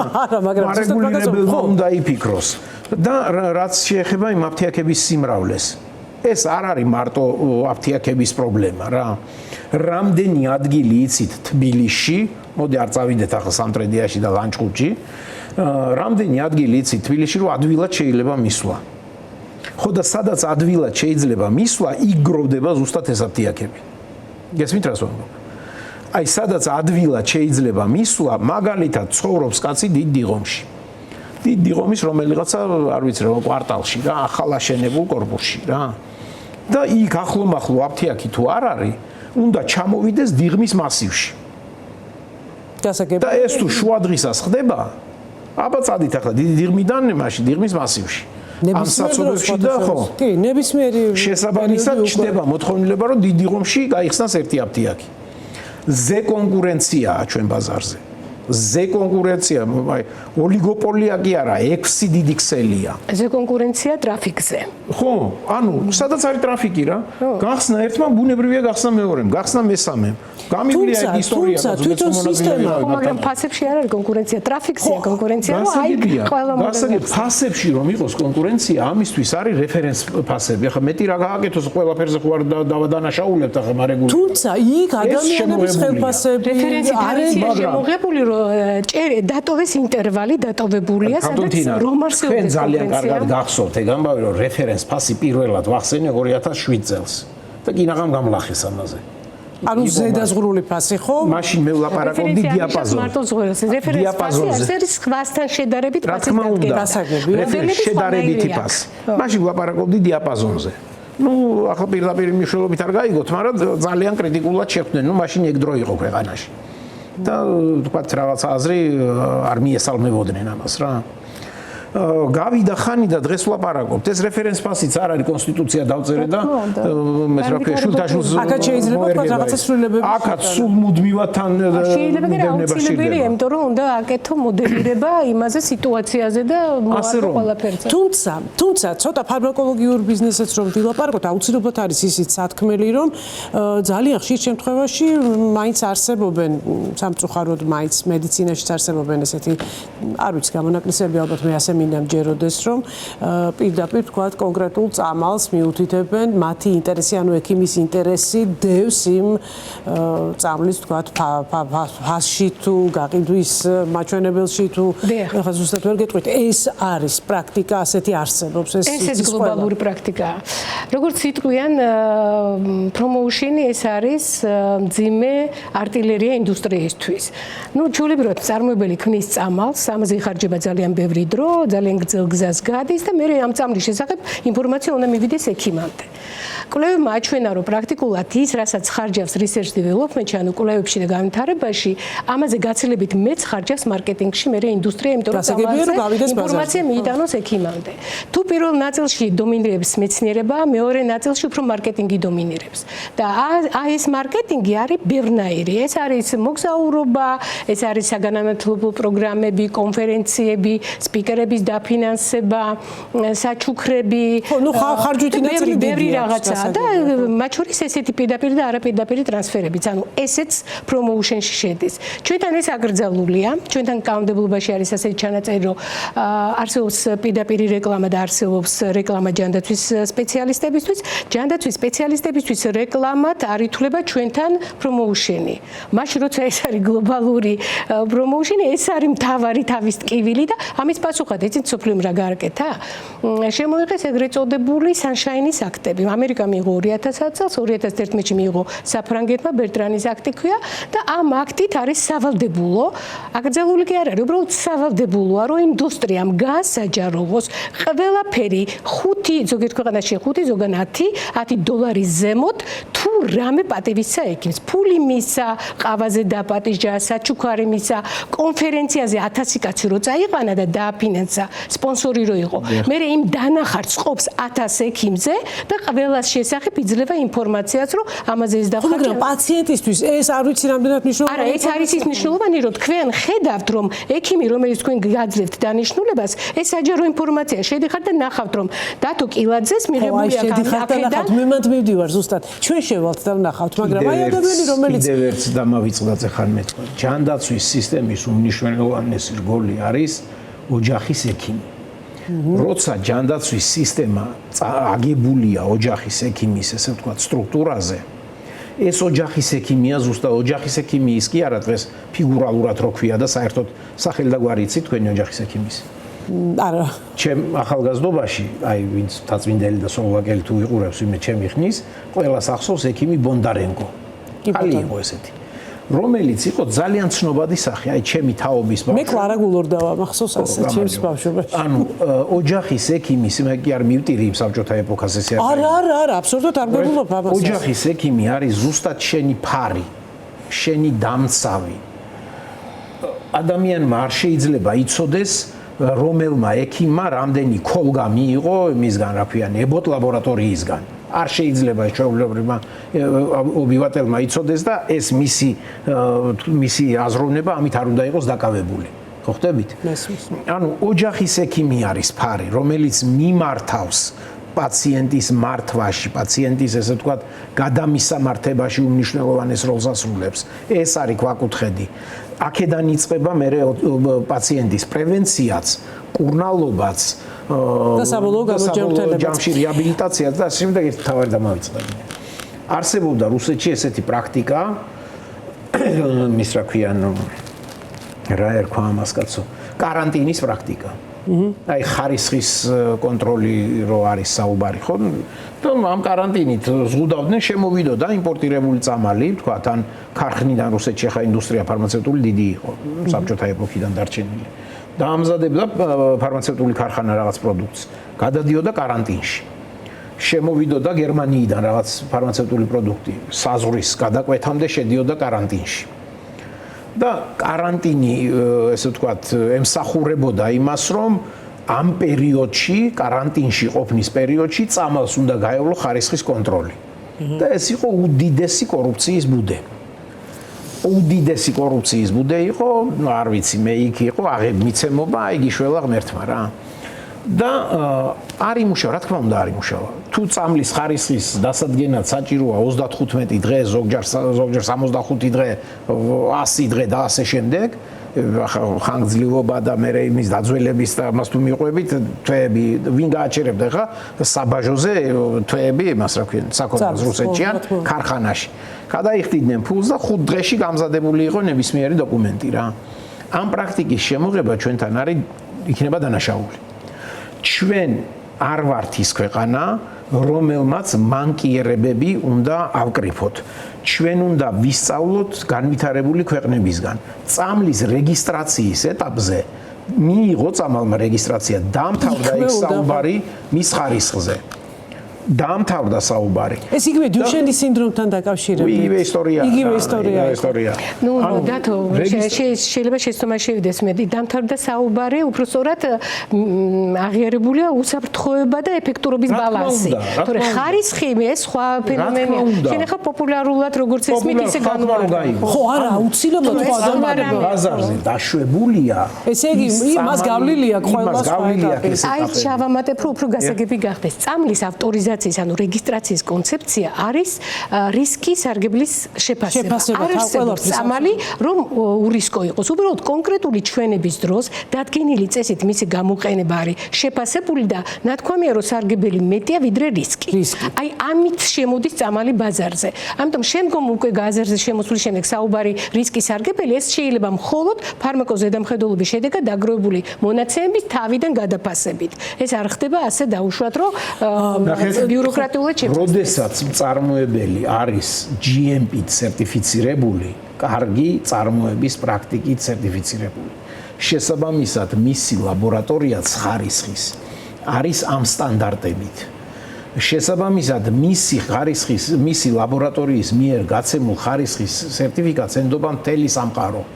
იმიტომ რომ წინააღმდეგ შემთხვევაში თუ რაღაცა არტეფაქტი, ანუ ცუდი ეფექტი გამომჟღავნდა, კატასტროფული დანაკარგები აქვს ხოლმე. მე მახსოვს მერკის შემთხვევაში იყო ეგეთი ისტორია, მახსოვს 90-იან წლებში, ნუ აი რენიტეკის ამოღება მოუწიათ, მიდან რა ქვიან, ქსელი და მთელი ევროპა, ეს იყო არა, რაღაცა კონკრეტული სერიის. ეს იყო უდიდესი დანაკარგი. უდიდესი კომპანიის. ძალიან წუხარ რომ ჩვენ დრო ამოიწურა და ჩვენ ახლა მეორე თემაზე უნდა გადავიდეთ, მაგრამ ზუსტად თითო წუთი რომ მოგცეთ, საბოლოოდ ახლა ჩვენ პრაქტიკები ვახსენეთ, საუკეთესო გამოცდილებები ვახსენეთ, რა არის სახელმწიფოს მთავარი მისია ისე დროს, როდესაც ის ვერ თქვა დიდ სამეცნიერო თქვა კვლევებში ვერ აფინანსებს და ვერ შლის ამ ხელა საშუალებებს ვერ აძლევს ადამიანებს. აი საუკეთესო გამოსავალი რა იქნებოდა რომ პენსიონერებსაც, ადამიანებსაც არც ძალიან გაუძვირდეთ წამალი, მაგრამ თავს დაცულად გრძნობდნენ და გრძნობდნენ რომ სახელმწიფო არის მათი ჯანმრთელობის ძალიან მოკლედ მოგახსენებთ. სახელმწიფო ვალდებულია იზრუნოს პაციენტზე. სახელმწიფოს ჯანდაცვის სისტემის მთავარი ამოსავალი არის პაციენტი. სახელმწიფო მარეგულირებლებს, სადაც ფიზიკურ პირებზეა საუბარი და ინსტიტუციებზე, მე პირადად ვურჩევდი რომ მეტი მოსმენა შეეძლოთ. მეტი გახსნილობა ჰქონდეთ. ნუ ჩაიკეტებიან ოთახებში. მოусმინონ ადამიანებს, ვისაც გამოცდილება აქვთ და გადაწყვეტილების მიღების წინ ვიღაცის აზრი გაითვალისწინონ. წინააღმდეგ შემთხვევაში მიიღებენ მცდარ გადაწყვეტილებას და მცდარ გადაწყვეტილებას ძალიან ცუდი შედეგები დაუდგება. ეს არის ჩემი რჩევა. და თუ ვითანამშრომლებთ და ვიქნებით თანამშრომლობის რეჟიმში, მოვუწოდებ სახელმწიფოს, რომ ბიზნესს არ უყუროს როგორც მტერს. აი ამას პირველ რიგში მოვუწოდებ, რომ ბიზნესმენი არ იყოს აღქმული როგორც ესე რა ქვია, წინასწარ დეტერმინირებული პერსონაჟი, რომ დააშავოს რაღაცა. ბიზნესი არის პარტნიორი ამ საქმეში. პირიქით, ეს არ არის და პატრიოტიზმში ბევრ კიდე რა. მოდი ესე გავაკეთოთ, რომ ვითანამშრომლოთ, მომისმინე, მეც გავითვალისწინებ თქვენ პოზიციას და საბოლოო ჯამში შედეგი დაგვიდგება. ფეხბურთია ახლა მოდაში, მსოფლიო ჩემპიონატია. თუ ერთ-ერთი გუნდის მონაწილე უშვებს შეცდომას, სულიან იმ გუნდის მონაწილეს და არ ანგრევენ მთელ საფეხბურთო სკოლას. რა ვთქვი არასწორი. კი ბატონო და მატჩიც საუკეთესო შედეგიც დგება მაგ შემთხვევაში. დგება გაცილებით უკეთესი. დავეთანხმები დათოს იმაში, რომ რა თქმა უნდა ბიზნესი იმისაც რომ მედიკამენტებზე ხელმისაწვდომობა იყოს უზრუნველყოფილი, ეს ბიზნესის გარეშე არ გამოვა. სახელმწიფო დამოუკიდებლად ამას ვერ გააკეთებს. ბიზნესი არის მთავარი პარტნიორი და ცხადი ამასთან ურთიერთობები ინტენსიური საჭიროა. მაგრამ არც მარტო ბიზნესთან ურთიერთობები არ არის ცხადი ესაკმარისი, არსებობს სოფლიოს აქვს გავლილი ეს გზა, როგორ უნდა მიაღწიოს მიზანს, არსებობს 9 ინსტრუმენტი, სოფლიო ამას იყენებს, არსებობს განვითარებული მოდელები და ქვეყანა უნდა გადავიდეს იმ განვითარებულ მოდელზე. ქვეყანას აქ აღებული ევროასოცირების შეთანხმების ფარგლებში რა მოდელი უნდა დააკმაყოფილოს, პრაქტიკულად MLSA მოდელზე ალაპარაკი, ამიტომ უნდა გადავიდეს მოდელზე, იმიტომ რომ ეს მოდელი, რეგულირების მოდელი არის ის, რომელიც გარანტიას მისცემს ჩვენს მოსახლეობას, დიდებს, პატარებს და სულ ყველას, რომ ბაზარზე გასული წამალი იქნება ხარისხიანი, ეფექტური და უსაფრთხო. მათ შორის იშვიათი დაავადებების მქონეებსაც აღმოჩნდა, რომ ეს შესაძლებელია. იშვიათი დაავადებების თემა ის ცოტა რთული თემაა კიდევ, საქმე იმაშია, რომ ეს დღეს უბრალოდ დრო არ აგვაქვს, თორე ამ თემაზე შეიძლება ჩვენ შეგვიძლია ცალკე ვილაპარაკოთ. დამატებითი განმარტებებიც გაგვეკეთებინა, უბრალოდ მინდა გითხრათ, რომ თუმცა შეუძლებელი რომ არაფერი აღმოჩნდა ეს იშვიათ დაავადებებზე არც პირდაპირ კი არის სწორი პასუხი და არც პირდაპირ არა. რა თქმა უნდა, არ არის დახურული ფანჯარა ბავშვებისთვის და ეს წარმოუდგენელია. კიც არის ის, რომ უბრალოდ ყველა იშვიათ დაავადების მქონე ადამიანების ჯგუფს ეტყვი, რომ მხოლოდ ხმაურით შეიძლება ამის მიღწევა და ეს იქნება ცუდი ძალიან. სახელმწიფოს უნდა გქონდეს ჩვეულებრივად მოდელი, ეგრეთ წოდებული health technology assessment, რომელიც დათვლის და იტყვის, რომ ამდენი შეუძლია სახელმწიფოს გადაიხადოს, ამდენი უნდა გადაიხადოს დაუშვათ დონაციის გზით საზოგადოებამ, ფონდებმა და ყველა შემთხვევაში შეიძლება ამ პრობლემის მოგვარება. სოფლიო ასე აგვარებს ამ პრობლემას. და თანამშრომლობა და მოსმენა, რას უკვე ბატონმა დათომ თქვა. გადაცემის მეორე ნაწილში ავტოსაგზაო შემთხვევები და აქედან გამოწვეული სიკვდილიანობა. რა ხდება საქართველოს გზებზე, რატომ არის ქვეითი ასეთი დაუცველი, რას გვეუბნება სტატისტიკა, ნახეთ რამდენიმე წუთში.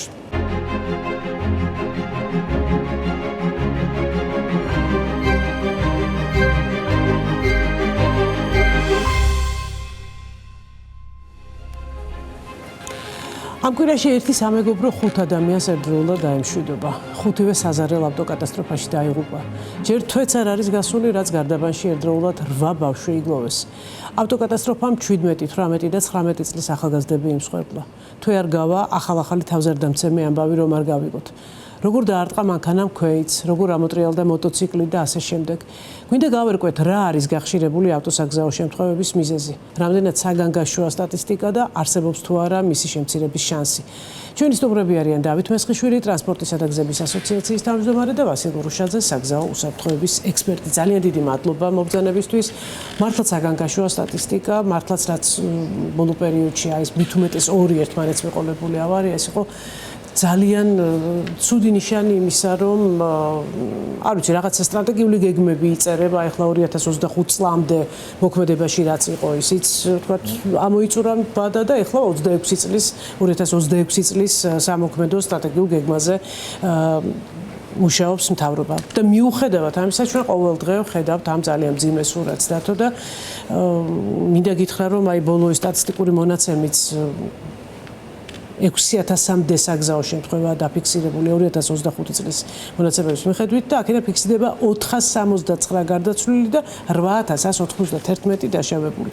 ევროპის საქართველოში წლიური სიკვდილიანობა მოსახლეობის რაოდენობაზე გაანგარიშებით სულ მცირე 2.5-ჯერ აღემატება ევროკავშირის საშუალო წლეულ მაჩვენებელს. აი რა არის ამის მთავარი მიზეზები, რა შეგვიძლია ამის მიზეზად პირველ რიგში შედეგზე რომ გავიდეთ, ჯერ უნდა ხვდებოდეთ რასთან გვაქვს საქმე. გამარჯობა, მადლობა მოწვევისთვის. სტატისტიკა სამწუხაროა.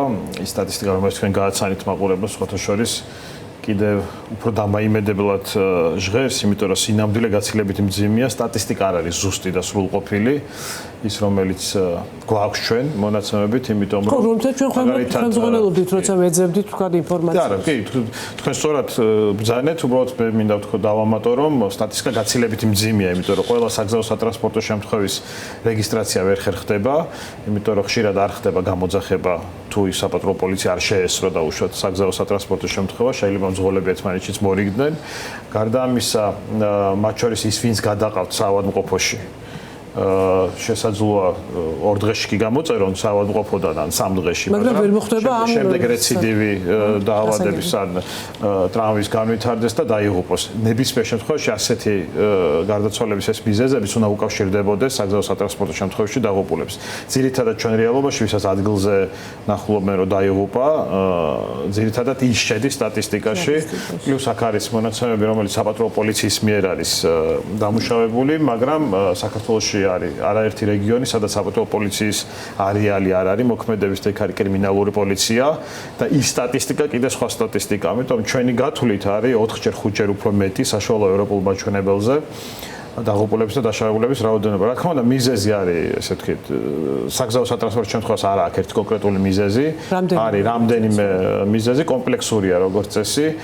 მიზეზებზეც რა ვთქვათ, ხო, ანუ სტატისტიკაში მიზეზები ვიცით, რამდენიმე კომპონენტია გამოყოფილი, არასწორი მანევრირება, მაგალითად სიჩქარის გადაჭარბება, სინამდვილეში გაცილებით ბევრი მიზეზი შეიძლება იყოს, დეტალური ანალიზი რომ კეთდებოდეს, მაგრამ ერთ მთავარ დარღვევაზე გავაკეთებდი მაინც აქცენტს, იმიტომ რომ მთავარი დარღვევა, რომელიც მსოფლიოს წამყვანი ექსპერტების შეფასებითაც არის მკვლელი დარღვევა, ამ ტერმინებს იყენებენ, არა, ჩემი მოფიქრებული ტერმინი, ეს არის სიჩქარე და სიჩქარის გადაჭარბება.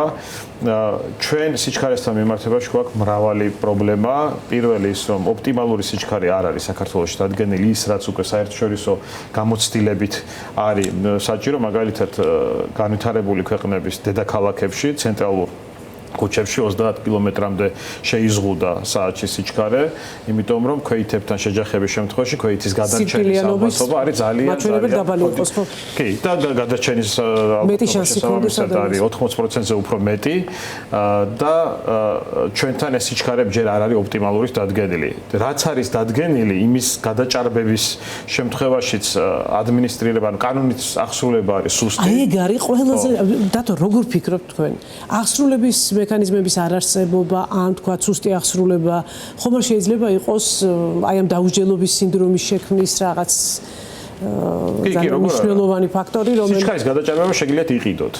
ეს მარტივად რო ვთქვა. იმიტომ რომ დაარღვევთ, გადაიხდით ჯარიმას, იმავე წამსვე დაარღვევთ, გადაიხდით ჯარიმას. მე ისევ დაარღვევთ, ანუ თუ თქვენ ფინანსურად ამის შესაძლებლობა გაქვთ, შეგიძლიათ დარღვევა იყიდოთ. ანუ რეალურად იმოძრავოთ იმ სიჩქარით, რა სიჩქარითაც თქვენ გსურთ. თუ ამის ფინანსური შესაძლებლობა გაქვთ. ამიტომ ეს არის უკვე ჩანასახშივე პრობლემა, რომ კანონის წინაშე ყველა თანაბარი არ არის. ანუ ფინანსურად შეჭირვებული ადამიანი ეცდება, რომ არ დაარღვევოს, არ გადაიხადოს ჯარიმა. ფინანსურად ვისაც აქვს შესაძლებლობა, ესე ვთქვათ, თავისი საგზაო მოძრაობა მოიწყოს, ხო? აქ ჩვენ ვამბობთ, აი ადრეც ვითხოვდით ყველანი ერთად მაშინ, რომ გულათა სისტემა ყოფილიყო მართვის მოწმობაზე, ხო?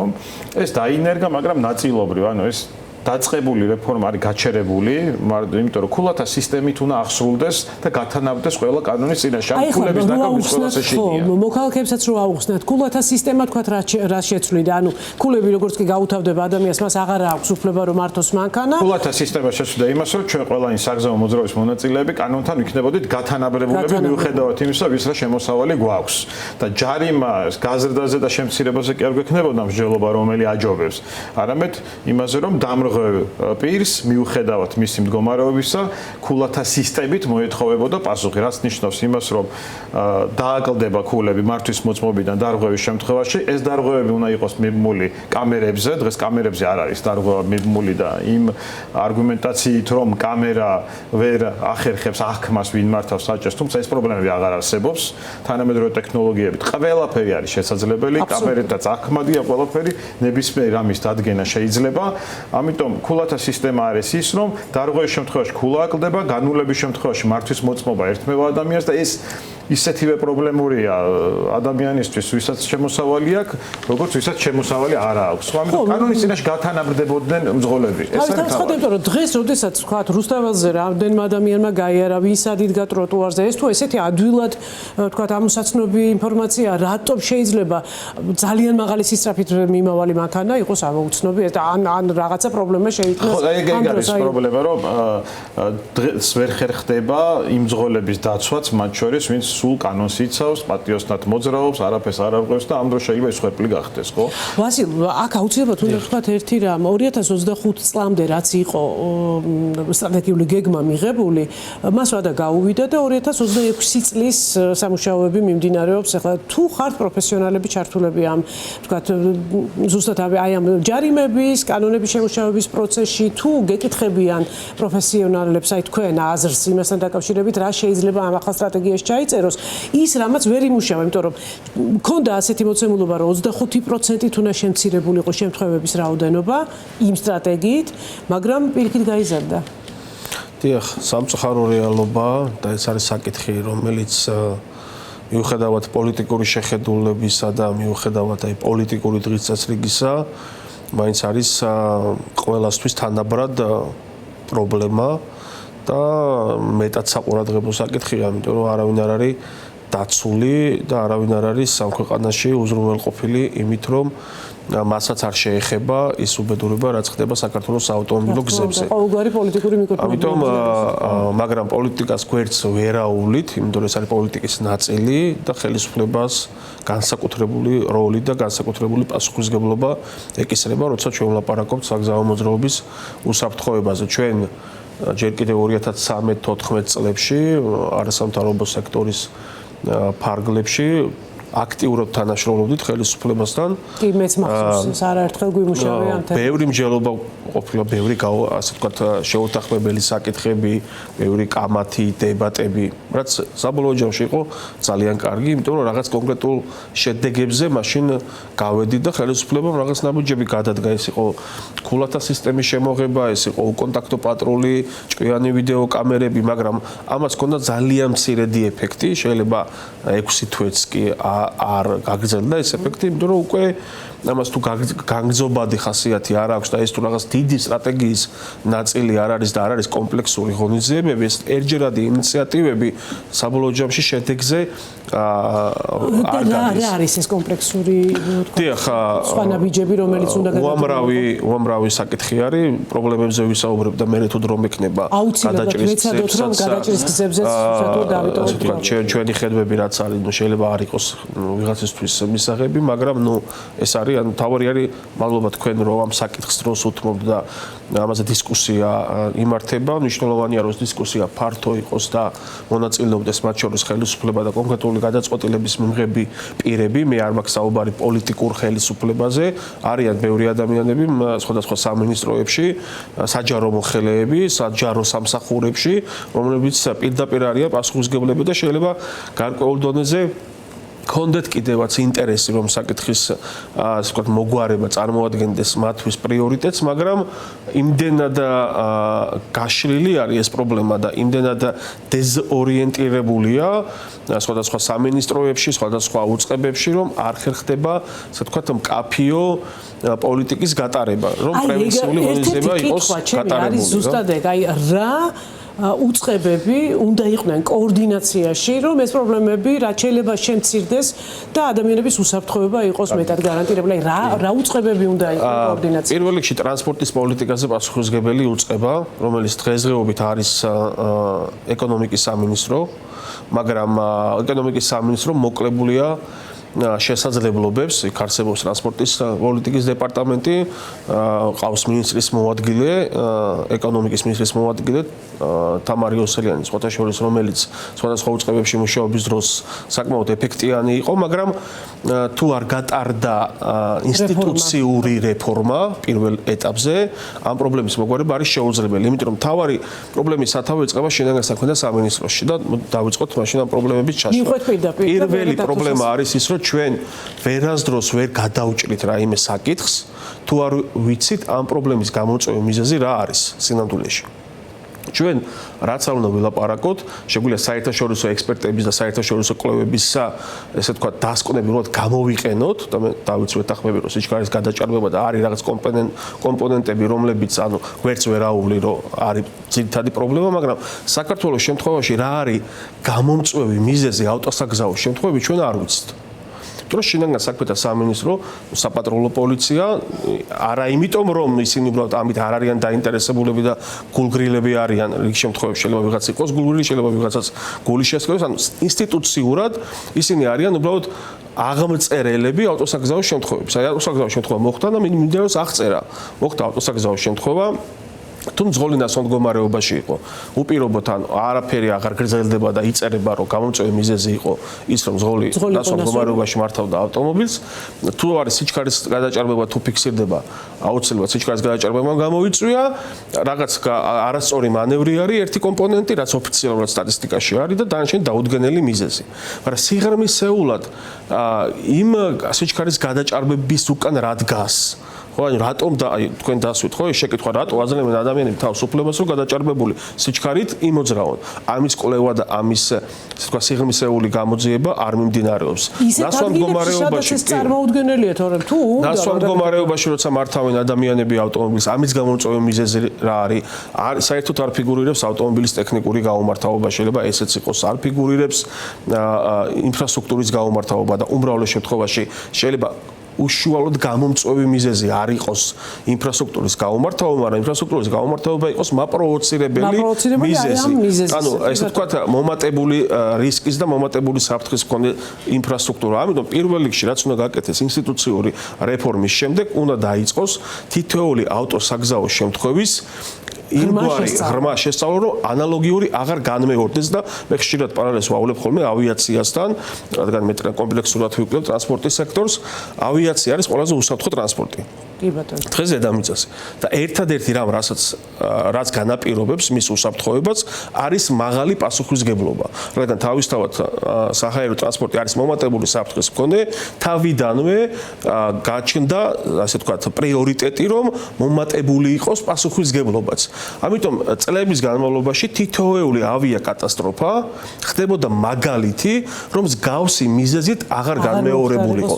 იმდენად სიღრმისეულად იკვლევდნენ, იმდენად ჯვარედინი უწყებები ერთმანეთის საპირისპირო, ასე ვთქვათ, ოპონირებას უწევდნენ, რომ აი ფრინავის ბრალი იყო, ავიაკომპანიის ბრალი იყო, ინფრასტრუქტურის ბრალი იყო, ნავიგაციის ბრალი იყო და საბოლოო ჯამში რომ იდებოდა დასკვნა, ეს დასკვნა ხდებოდა სახელმძღვანელო მთლიანად ავიაციის ინდუსტრიისთვის და გაჩერებულა წარმოებები თვითმფრინავების და უამრავი მილიარდიანი ზარალი მიუღია სხვადასხვა კომპანიებს, მათ შორის ავიაკომპანიებს, მაგრამ ამანის შედეგი მოგვიტანა, რომ დღეს ავიაცია არის ყველაზე უსაფრთხო ტრანსპორტი, თუ შენ აღასრულებ იმ სტანდარტებს და იმ მოთხოვნებს, რაც არის ავიაციის უსაფრთხოების სექტორში.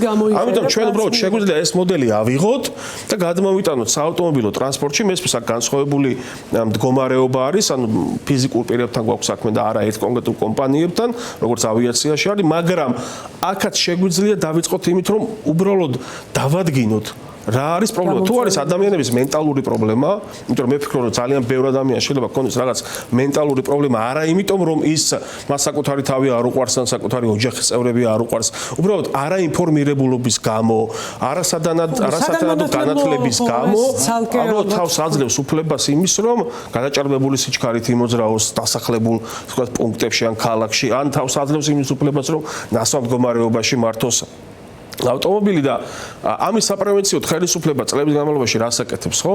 მარტო ჯარიმების ზრდა. თუმცა ჯარიმების მოხსნაზეც კი დადგა საკითხი, ახლა ზუსტად 2 დღის წინ დაანონსდა, რომ შეიძლება ჯარიმებიც მოიხსნას 2000 ან უბრალოდ დაიწყოს. ხელისუფლება შევიდა ჩიხში. ანუ აი ეს ჯარიმების ზრდა მათთვის გახდა ერთგვარი ანუ შემოსავლის წყარო. იმიტომ რომ ჯარიმების ზრდიდნენ და კამერებს ასე ვთქვათ აყენებდნენ, რაც უფრო მეტი კამერა ყენდებოდა, მეტი ჯარიმა შედიოდა და ეს გარკვეული კომფორტი შეუქმნა ხელისუფლებას, რომ ასე ვთქვათ ძალიან მარტივი შემოსავლის საბიუჯეტო შემოსავლის წყაროა. მეტიც საერთოდ ეს დანაშაულებრივი არის და ამას ჩემი აზრით საერთოდ გამოძიება ჭირდება, რომ ადგილობრივმა მუნიციპალიტეტებმა პირდაპირ დაიწყეს ესე ვთქვათ ეგრეთ წოდებული ხაფანგების შექმნა, ანუ აი ადგილობრივ მუნიციპალიტეტებში, იმიტომ რომ თუ ადგილობრივ შიდა ესე ვთქვათ შიდა მუნიციპალურ გზებზე განთავსებული ვიდეოკამერა გამოუწევს ჯარიმას კონკრეტულ ავტომობილს და მის მსგავს, გარკვეული წილი ხდება ადგილობრივ ბიუჯეტში და ეს არა იმ მიზნით ხდება, ხა წარმოიდგინეთ, რომ აი, რავი, ზუგდიდის ან ნებისმიერი სხვა ხო, საგარეჯოს მუნიციპალიტეტში, აი პირობითად საკრებულოში ან სადმე წდებოდა, სად უნდა დაეყენებინათ ვიდეოკამერა, რომელსაც საერთოდ არანაირი შეხება არ აქვს საგზაო მოძრაობის უსაფრთხოებასთან და მხოლოდ მოტივი ის იყო, რომ აი სად შეიძლება მეტი ჯარიმა გამოიწეროს. ანუ ეს არის პოლიტიკური დამოკიდებულება არის ამის ფუნდამენტი, რაც პირველ რიგში უნდა მოგვარდეს. გასაგებია, სავალდებულო სიღრმისეული მოკვლევა, რომელიც თქვენ თქვით სხვათა შორის, აი ლიეტოვის მაგალითად, როცა გავდიოდით და პროდიუსერთან ერთად ამას სწავლობდით პირდაპირ აი ამ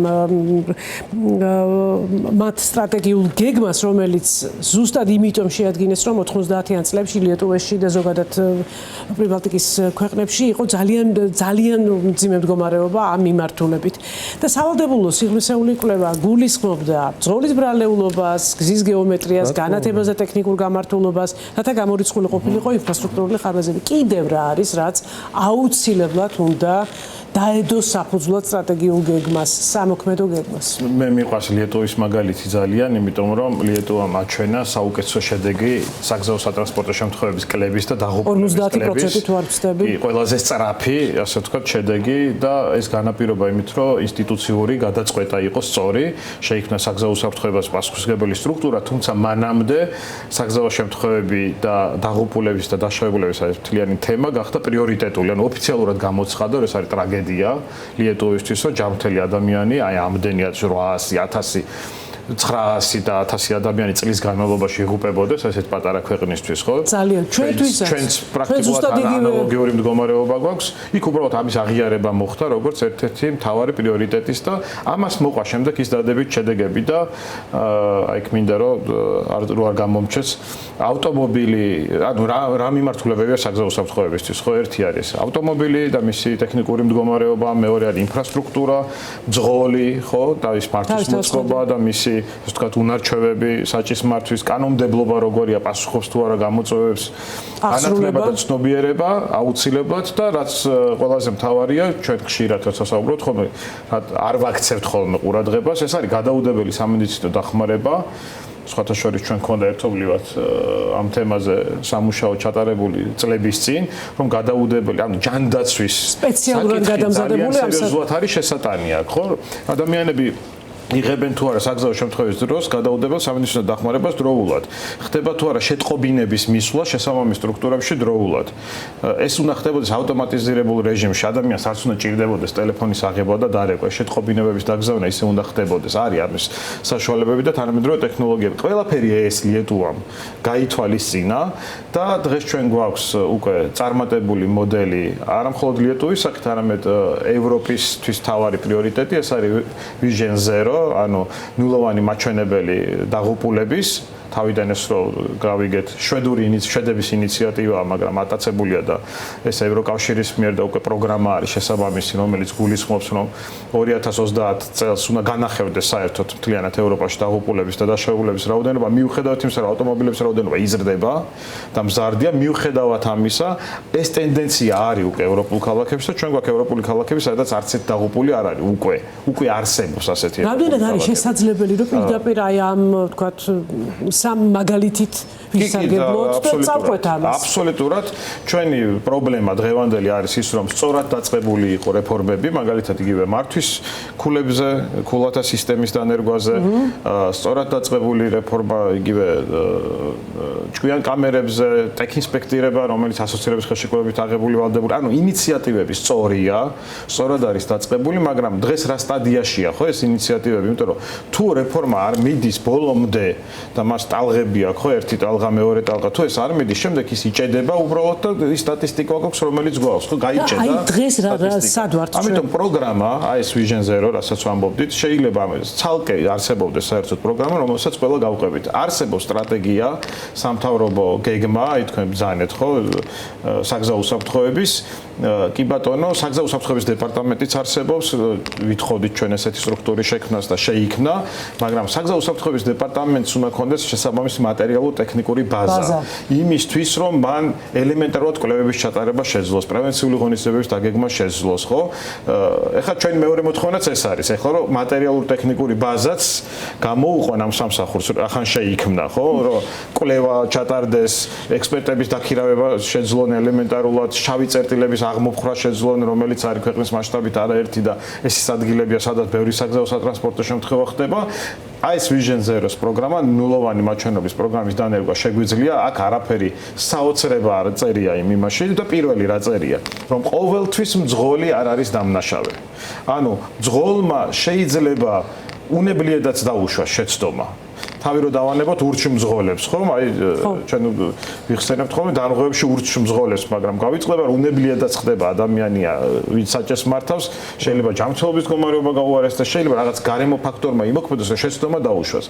არც ერთი ასეთი შეცდომა არ უნდა გახდეს სიკვდილიანობის მიზეზი გზებზე. აი ეს არის Vision Zero-ს თავარი, ანუ ნულოვანი მაჩვენებლის თავარი პრინციპი, რომ ინფრასტრუქტურა ისე უნდა იყოს მოწყობილი, რომ ნებისმიერ შემთხვევაში, ანუ ადამიანის დაშვებული შეცდომების გათვალისწინებით არ უნდა მოხდეს ისეთი საგზაო შემთხვევა, სადაც ადამიანები დაიღუპებიან. ეს არის ყველაზე მთავარი პრიორიტეტი ახლა მსოფლიოში, ყველა ამაზე მუშაობს, ყველა ცდილობს, რომ ადამიანის გავლენა საგზაო მოძრაობაზე შემცირდეს და ეს ადგილი მაქსიმალურად დაიკავოს ტექნოლოგიებმა. მათ შორის ცდილობენ ავტომწარმოებლები და ინდუსტრიები, ახლა თანამედროვე ავტომობილებს, ხო? არაერთი პროგრამა აქვს, რითაც უსაფრთხოება კონტროლდება ელემენტარულად ყველა რომ მიხვდეს ისე რომ თქვა გზაზე რომ გადაირბინოს ავტომობილი ამუხრუჭებს ზოლის გადაკვეთას ვერ ახერხებს სიჩქარის შემზღუდველი მოწყობილობას ადამიანის როლი მცირდება საგზაო უსაფრთხოებაზე და ინფრასტრუქტურის როლი იზრდება და თანამედროვე ტექნოლოგიების როლი, რაც მოსაოდნელი იყო, იმიტომ რომ ერთი მხრივ თუ ვითარდება ისეთი ავტომობილები, რომლებიც თანამედროვე ავტომობილი არ ნიშნავს თავიდან ბოლომდე უსაფრთხოს იმ მხრივ, რომ შეიძლება 280 კმ/სთ სიჩქარე ეკანა გაცილებით დაცული ხარ ასეთ მაგალითად. მაგრამ ხო, აი ტექნოლოგიები აზღვევს უკვე ამას. თუმცა ეს ძვირი სიამოვნებაც არის და სხვათა შორის ავტოიმპორტიორებმა განაცხადეს გუშინ სწორედ რომ მათ შეიტანეს მოთხოვნა სტრატეგიულ გეგმაზე მუშაობის პროცესში, რომ განახერხდეს ჯარიმები ან ზოგიერთი ჯარიმა საერთოდ მოიხსნას. აი თქვენ როგორ უყურებთ ამ საჯარიმო სისტემას? ეს არის ერთ-ერთი საუკეთესო გამოსავალი თუ ჩვენ შეგვიძლია კომპლექსურად განვიხილოთ რაღაც აუცილებლად ისეთი დეტალების შესაძლებლობა? მაგაში არის, აი ახლა მარტივად გაიგეს მაყურებელი, თუ რამდენად უპასუხისმგებლო პოლიტიკასთან გვაქვს საქმე. ჩვენ არაერთხელ ვამბობდით და ვითხოვდით, რომ ვიდეო სათვალთვალო კამერებით გამოწერილი ჯარიმები ასევე მოქმედებდეს ქულათა სისტემის პრინციპზე, ანუ ახდენდეს გავლენას. ანუ ადამიანს, რომელსაც ჯარიმა ეწერება ვიდეო კამერის მეშვეობით, აკალდებოდეს ქულა.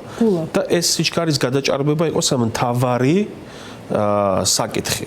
იმიტომ რომ რადგან ქულა თქვა, აკალდებოდეს ადამიანს ასევე არსებობს სიჩქარის გადაჭარბების კონტროლიც. და შეიძლება იყოს რამოდენიმე გრადაცია.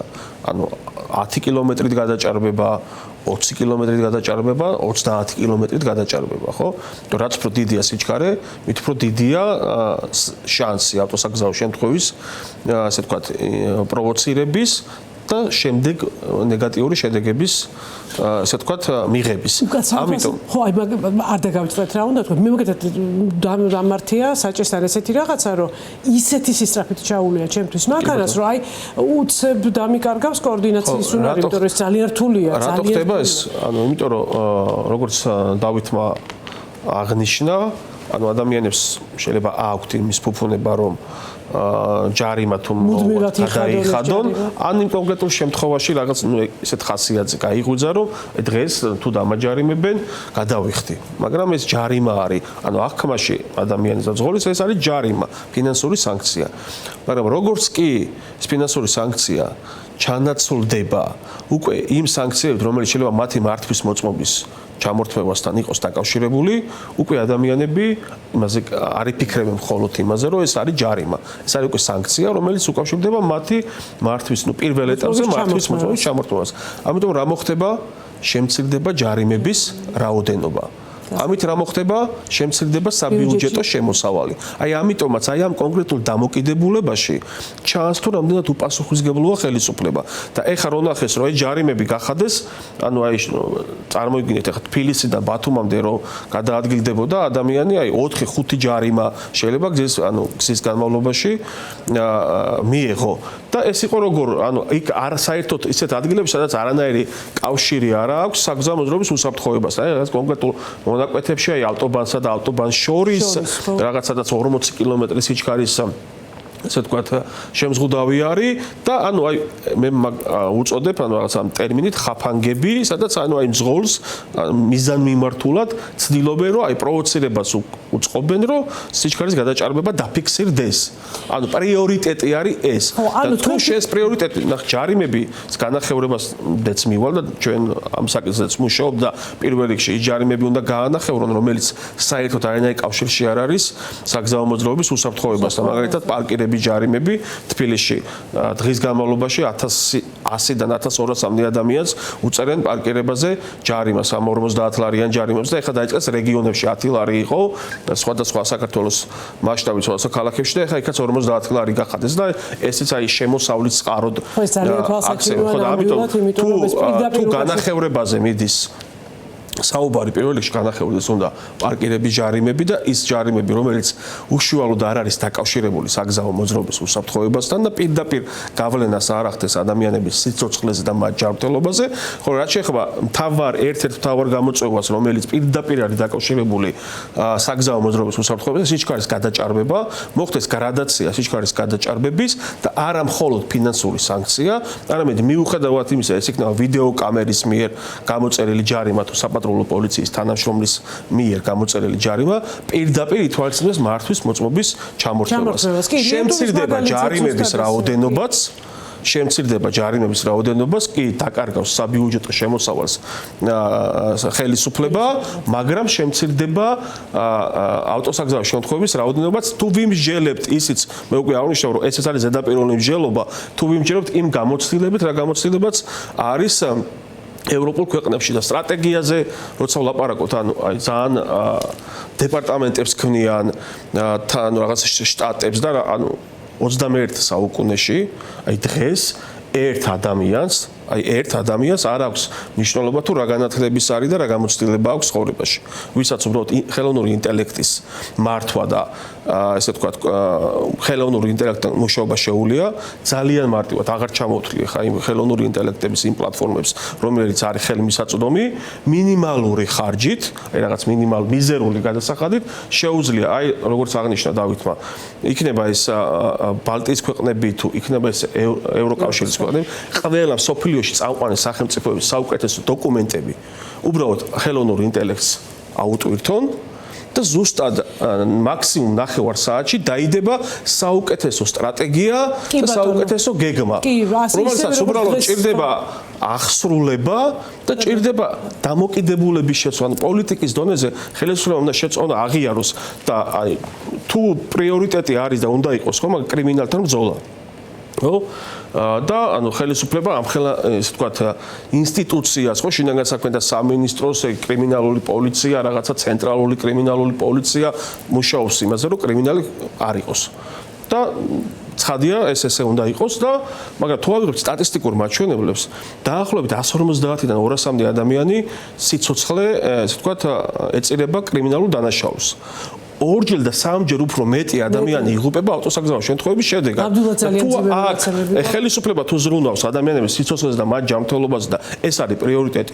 თუ ამ ხელა რესურსი არის მიმართული კრიმინალთან ბრძოლის ნაწილში, რატომ არის ესე უყურადღებოდ და უპასუხისგებლოდ მიტოვებული ის საკითხი, რომელიც არის პირდაპირ დაკავშირებული ადამიანების სიცოცხლესთან, ჯანმრთელობასთან, დაცულობასთან, უსაფრთხოებასთან და თან სამჯერ მეტი სტატისტიკური მაჩვენებელი გვაქვს ნეგატიური და ერთი წინადადების სტატისტიკაც მინდა აღვნიშნოთ ჩვენ ძალიან სწრაფად იმიტომ რომ სულ რაღაც ჩვენ აი როცა ვსაუბრობთ იმაზე რომ მეტნაკლებად და ესე ვთქვათ არაცვალებადი დინამიკა არის ხო აი 500-მდე ადამიანი იღუპება ყოველწლიურად და ბევრს ხშირად არგუმენტები არის რომ აი ჩვენ ბევრს ვაკეთებთ მაგრამ არც იზრდება და არც იზრდება ეს არის კატასტროფული მაჩვენებელი იმიტომ რომ ყოველწლიურად ავტომწარმოებლები როგორც დათომ აღნიშნა აუმჯობესებენ თითოეული ავტომობილის უსაფრთხოების პარამეტრებს ანუ ხელისუფლება რომ არაფერს არ აკეთებდეს აი ხელისუფლება საერთოდ არაფერს არ აკეთებდეს ავტომატურად უნდა მცირდებოდეს სიკვდილიანობა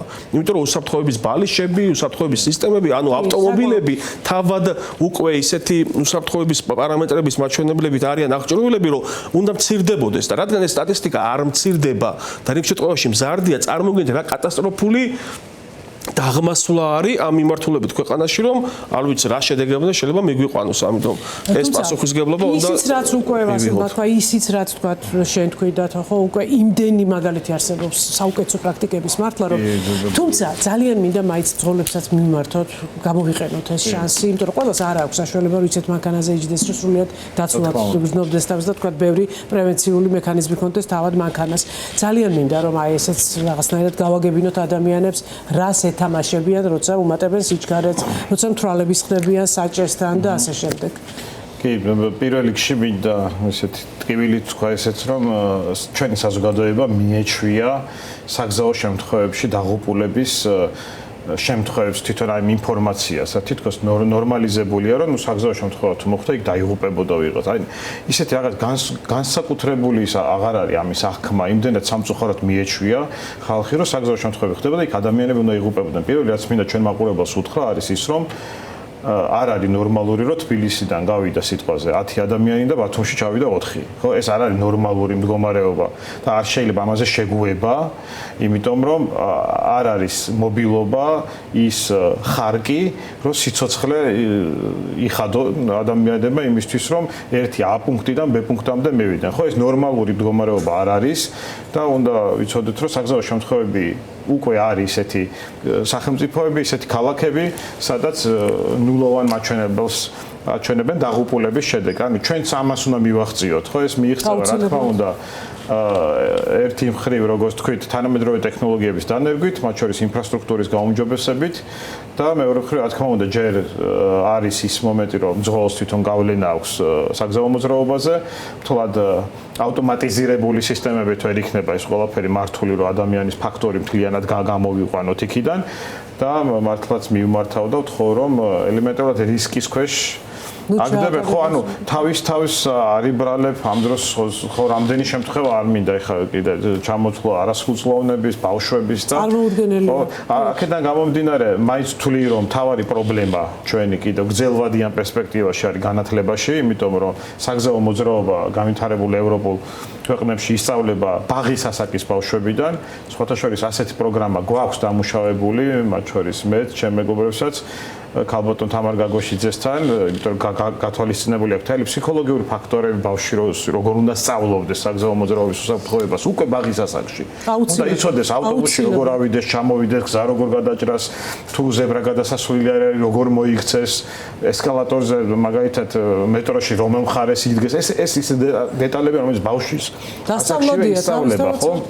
ეს პროგრამებიც არსებობს და მთავარი არის ის, რომ მე სკოლა, მე ავტოსკოლებია, ამ ავტოსკოლებშიც რეფორმაა გასატარებელი, ევროდირექტივებია დასანერგი და ესეც ვიცით არაერთხელ გვიმშელი ამაზე.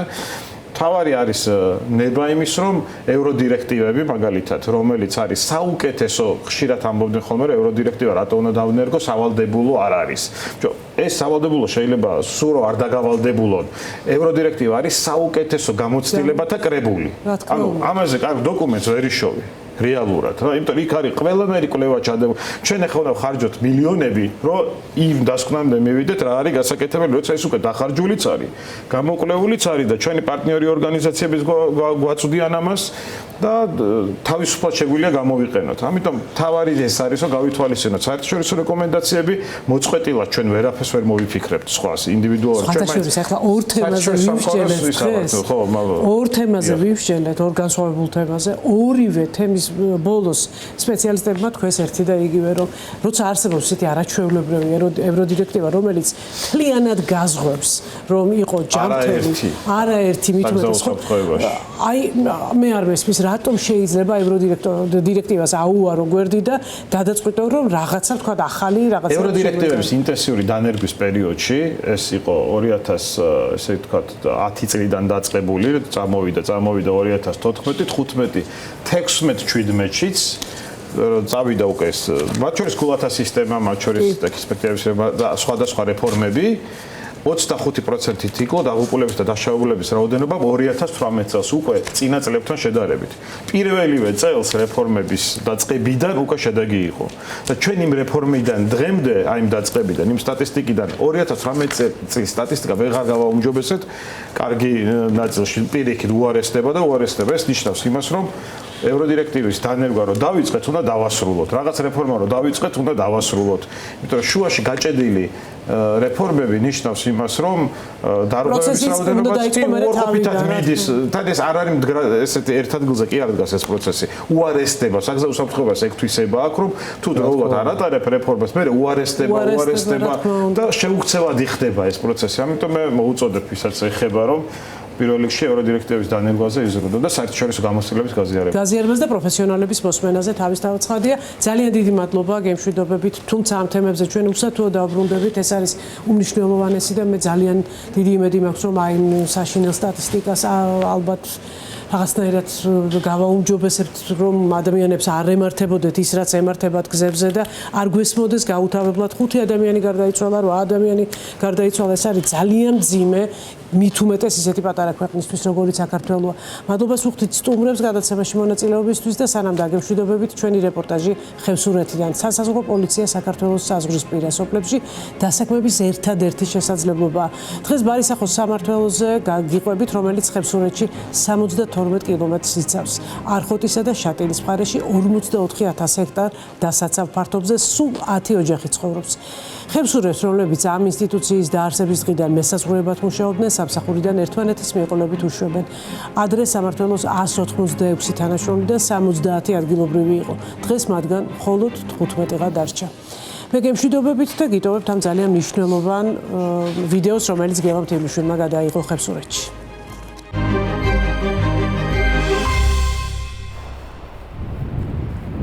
ისე ვირევა ამინდი, ალბათ წვიმაა დღესაც. აი ქუდიც მადავტოვო.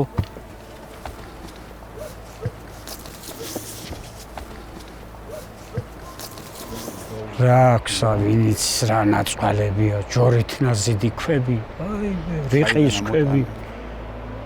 რა ტანჯვა გაიარეს ჩვენმა წინაპრებმა. ესეთი მორკალული იყო თუ მე თუ გამობერილია. არა ეს მე უკვე დაზიანებ, კი. ინგრევა იშლება რა, ბოლოს მიედანი ცხოვრობდა. ეს ამ ციხის დამცველი კოშკი ყოფილა. სამი ხევსური, რომელიც არდოტის ბექიდან არემარეს ათვალიერებს, სასაზღვრო პოლიციაში წლების განმავლობაში მსახურობდა. დღეს ამინდზე, ფიჭვებზე თუ ნიამორებზე სალაპარაკოდ დრო უამრავი აქვთ. სამივე მესაზღვრე სამსახურიდან დათხოვნილია. მთელი ეს გაზაფხული მარტო კელავი ყავია. კაცშვილი არის, არ არის. სასაზღვრო რო არის კაცი თანამშრომლობს. დასაქმებულია აქაც სასაზღვრო სამსახურმა მომცამე საშუალება რომ აქ მეცხოვა და მეც რომ ხელახელი შეწყობა იყო. ცხოვრებულიყავი მეცხოვრა და ბარიდან მოსული განასაწყენად ვამბობ, აი არ ერკვევა ის ბუნების მდებარეობაში და ადგილობრივმა უკვე იცის დღე, ღამე, ბუნებრივი გარემო, როგორ ჯობია დარში, ავდარში, ზამთარში, სადგავლო შეიძლება სად არ და ის უცხო მოდის არა ვერ გაიტანს თავს რა. დასაქმდება დაცხოვრდები კიდევაც ადგილობრივი. მოდის მარტო სამსახური მოიხადა წავიდა. აქაური კაცი კიდე მამული აქა გაქვს. აქა ჩენი გაზრდილი ხარ.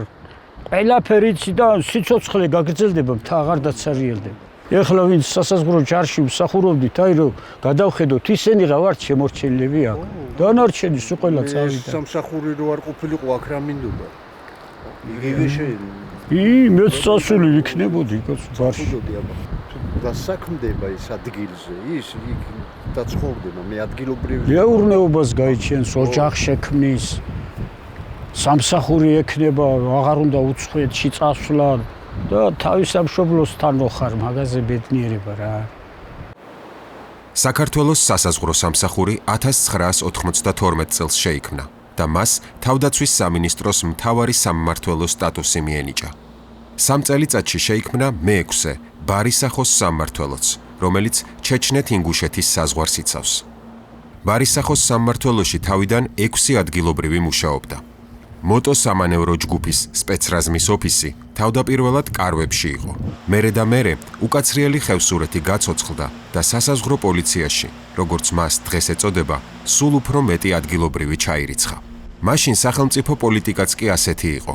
ხევსურეთში საცხოვრებლად დაბრუნება ფაქტობრივად დასაქმების პირობა იყო. მარტო სამსახური არაო მითხრას, იქ ანდაქსაც უნდა მიხედო. გოგი აი როგორც შინაური ეგრე მირჩენა.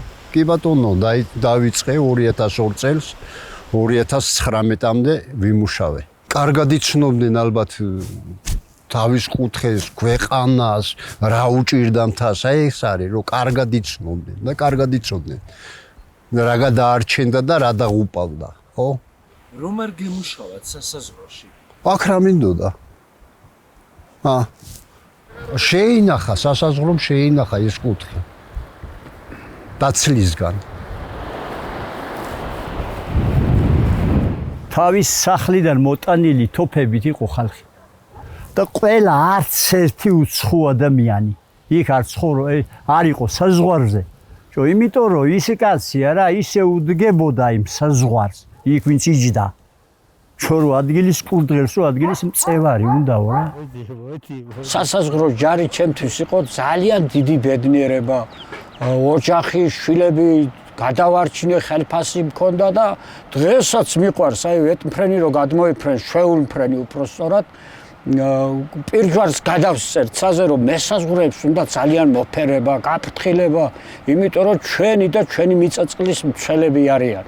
სიზმრებითაც კი ისე ვიქავარ, იქ დავდივარ მწვერვალებზე, ავდივარ, სულ აი მთელი ხეობები, არ არის ადგილი რომ არ მქონდეს შემოვლილი რა.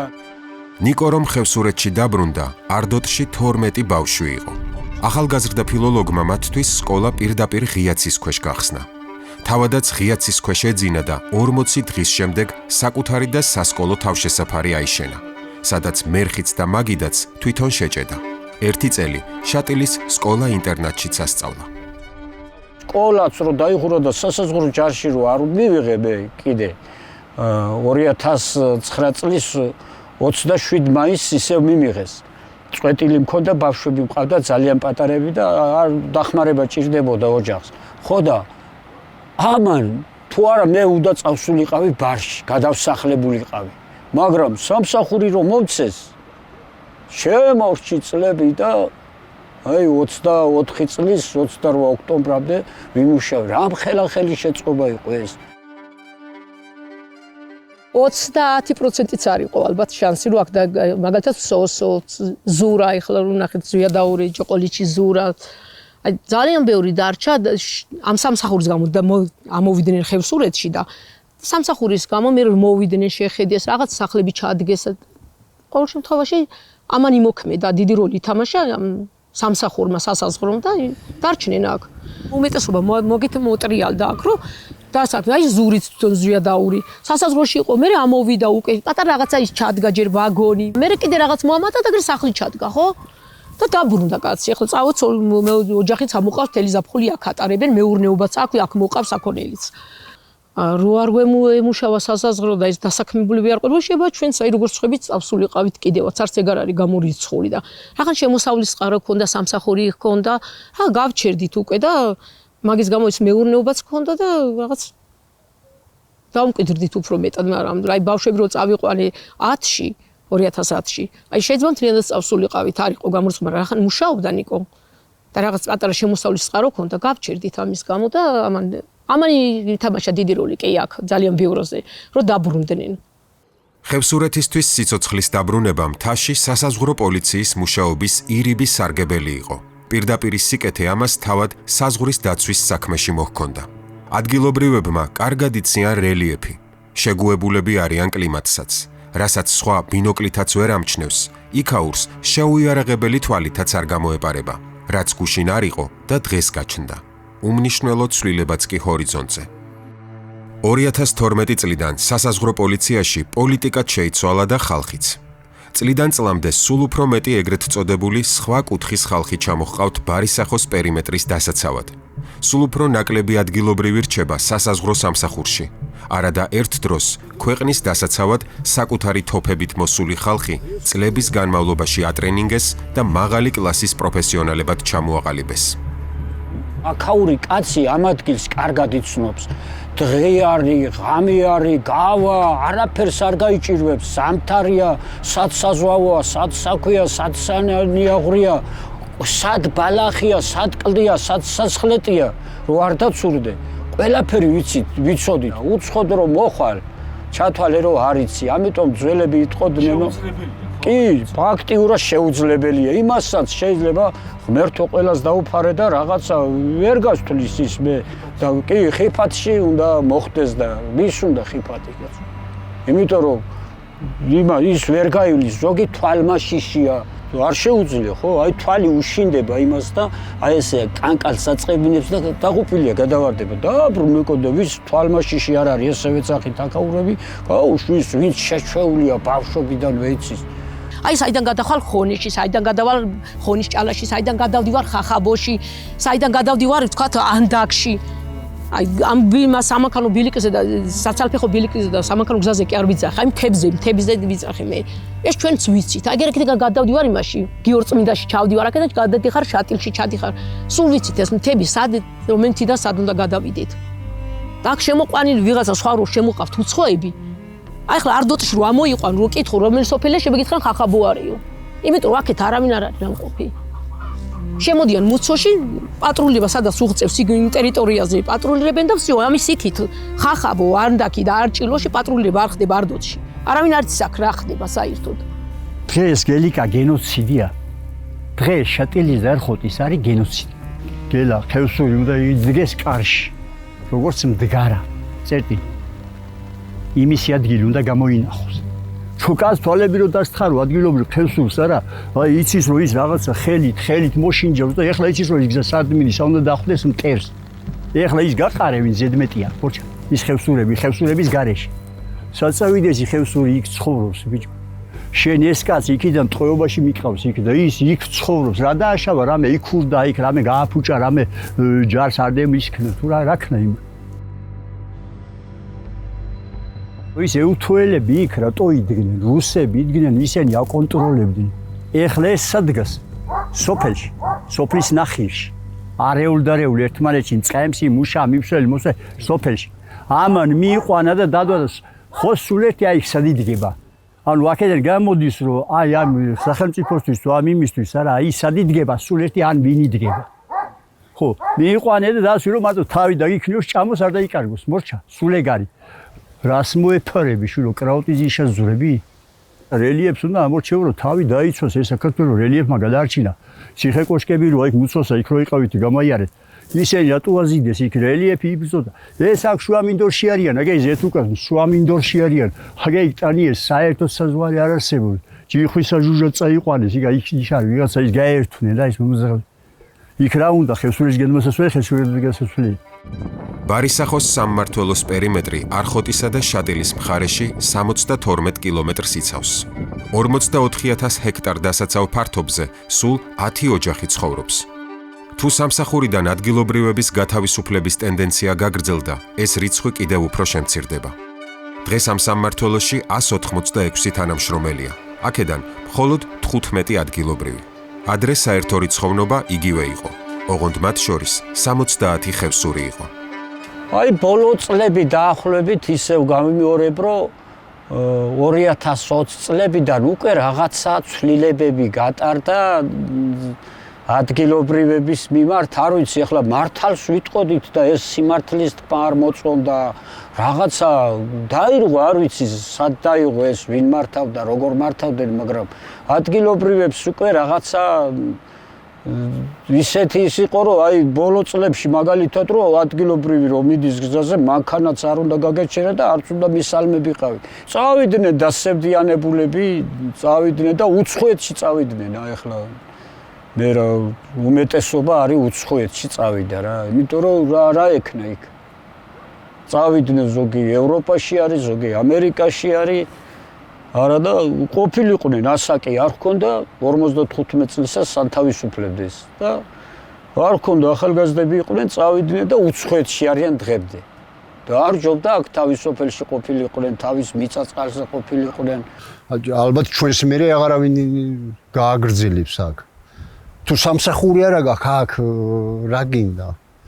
აი გინდა ამ იმას სასტუმრო კონდეს აქ 4-5 თვეა სეზონი, მაგით ვერაფერი ვერ შეინახა ვერც თავს და ვერც ოჯახს. და ეხლაც თუ გზა არ არის და ხიდი არა გაქვს, ვინ მოგივა შენ, სტუმარი არ მოგივა. სასაზღვრო პოლიციიდან ადგილობრივების გასათავისუფლებლად იყენებენ ყველა ფორმალურ მიზეზს, როგორიც არის მაგალითად ასაკი. და როცა ასეთიც კი არ არსებობს, არაფორმალურ მიდგომებს იყენებენ, როგორიც არის შარის მოდება. სოსო ზვიადაურს, რომელმაც 20 წლეული გაატარა ამ ქვეყნის სამსახურში, 55 წლისას უთხრეს, დაბერდიო. ნიკო კი თავად აიძულეს წამოსულიყო. პირდაპირ ვაცხადებ, ეს არის ხევსურეთის დაღუპვა. აი როგორც 1952 წელს დეპორტი, ანუ გასახლება გაუკეთეს კომუნისტებმა, მე ხო ისევ დაბრუნდა ჩემი მშობლებიც. რაღაცა ისეთის აქვს გათვლა, რომ დაცარიელდეს, აქ აღარავინ დარჩეს, აქ აღარ აღიზარდოს თაობა და წავიდეს და მე საწავა ღმერთმა უწყის. ვიცე-პოლკოვნიკი იყო, თბილისიდან იყო შემოსული და რაც ის ოთახში ვზივარ, ბუნებრივია ფეხზე ადგომა, მთის კანონებია, წესია, მისალმება ყველაფერი და რომ მივესალმე, არავით არის ყურადღება მამუკას მიმართა, რომ ეს პრიგოჟინის რომელი დაჯგუფებიდან ყავთო. ამაზე ჩემი პასუხი იყო იმ პიროვნების მიმართ, რომ პრიგოჟინის რა მოგახსენოთ, მაგრამ მე ისევ თამარ მეფის ლაშქარში ვდგავარ დღესაც, როგორც ჩემი წინაპრები თქო და მე შევატყვე, რომ ესე და წამოვედი რა. მე ვფიქრობ, რომ მას რაღაც ხელოვნურისაც ახლავს თან, რომ დაატოვებინონ სამსახური. ეხლა შეიძლება ემუშავა ნიკოს, მაგალითად გაიგრძელებინა, თუ კი დატოვებდნენ, მაგრამ ხონდა ისეთი მომენტები, რომ აი უკვე რაღაც თავმოყარებით საკითხი მის ღირსებასთან ეხებოდა უკვე და წამოვიდა. აუცილებელია, ნამდვილად ერთი ვიცი, რომ ხევსურეთი რომ იცოცხლოს და გადარჩეს და იყოს სიცოცხლე იყოს აქ, უნდა იყოს აუცილებლად სასაზღვროში დასაქმებული ადგილობრივები. ეხლა აგე მღვდელი მოდის რა, ის არის კათოლიკოს პორტერი არქია ხო? და ბიზნესად არის, ბიზნესად არის. აი ეგ არის ჯარიც, ბიჭო. იმას რა შეინტერესებს ის ხევსური იმუშავებს თუ არ იმუშავებს. ის ხევსურები გამოყარეს, ისქნებს ადგილობ, კაცო გაუგე რაღაც აი. დალუყდები კაცი რა ენა და გემბება, ვერ იგებ. რა ხდება, ვერ იგებ. საქართველოში რა ხდება რა? რა ხდება? ამ ხელისუფლებას ვერ მაარგები სახელმწიფოს გაიგე. გელა, სახელმწიფო სხვა რამეა. აგე ის ხალხი, აი სოციალისტური, აი ხახიური პაატა, აი ესენი აგე მურღვარდოტელი, აგე იქ არ ხორჩი 2-3, ესენი ასახელმწიფო. სხვა დანარჩენი ეს არა ტენდერია. ხო ესი არა რომ ტენდერს მოიგე, მე მუშებ შენ თვითონ ეძებ რა, იმებს ისგინა და შენი საქმეა. მე სახელმწიფო საქმე კი აღარ არის, კერძო საქმეა უკვე და ძალიან საშიში აგელა. მე ჯარის ტენდერია, ვიღაცის მიზანი მიმართულად მივდივართ, რომ შემოდი როცა გინდა. ერთი ორი მთვრალი რუსი უნდა და დამთავრდა იქ რა იქ ზღ ხო? ერთი კაცია და მრჩალი მარტო, ერთი კაცი ესე არასოდეს არ მოხდა რომ ახიელა. აი თვარმეფე მაკურთხა იქ საფლავი და იქ აგვაქვს სამარეგველი ხია. ერთი მკვდარი დარჩა, ერთი ცოცხალი და ესეთი მიცვალებულს გამოხვა და სულ დაიცალა იმ წუთში. აი ერთი თვე მაინც ადამიანი აღარ იყო. ამ რეპორტაჟის გმირები გვიყვებიან, რომ ადრე მესაზღვრე ადგილობრივი მაცხოვრებლის ნუგეში იყო, თვეობით ჩაკეტილ უგზო მხარეში. დღეს მესაზღვრეებს ადგილობრივებთან კომუნიკაციაც მკაცრად აკრძალული აქვთ. კარგად ახსოვთ, ადრე ტექნოლოგიები არ არსებობდა. ეს ინსტიტუციაც თავისი მოხელის თვალზე, მუხლზე და გულზე იყო დამოკიდებული. დღეს სამმართველოს ხელმძღვანელობა საზღვარზე ნამყოფიც არ არის. გულის რა მოგახსენოთ? საზღვარი მხოლოდ Google-ის რუკაზე უნახავთ.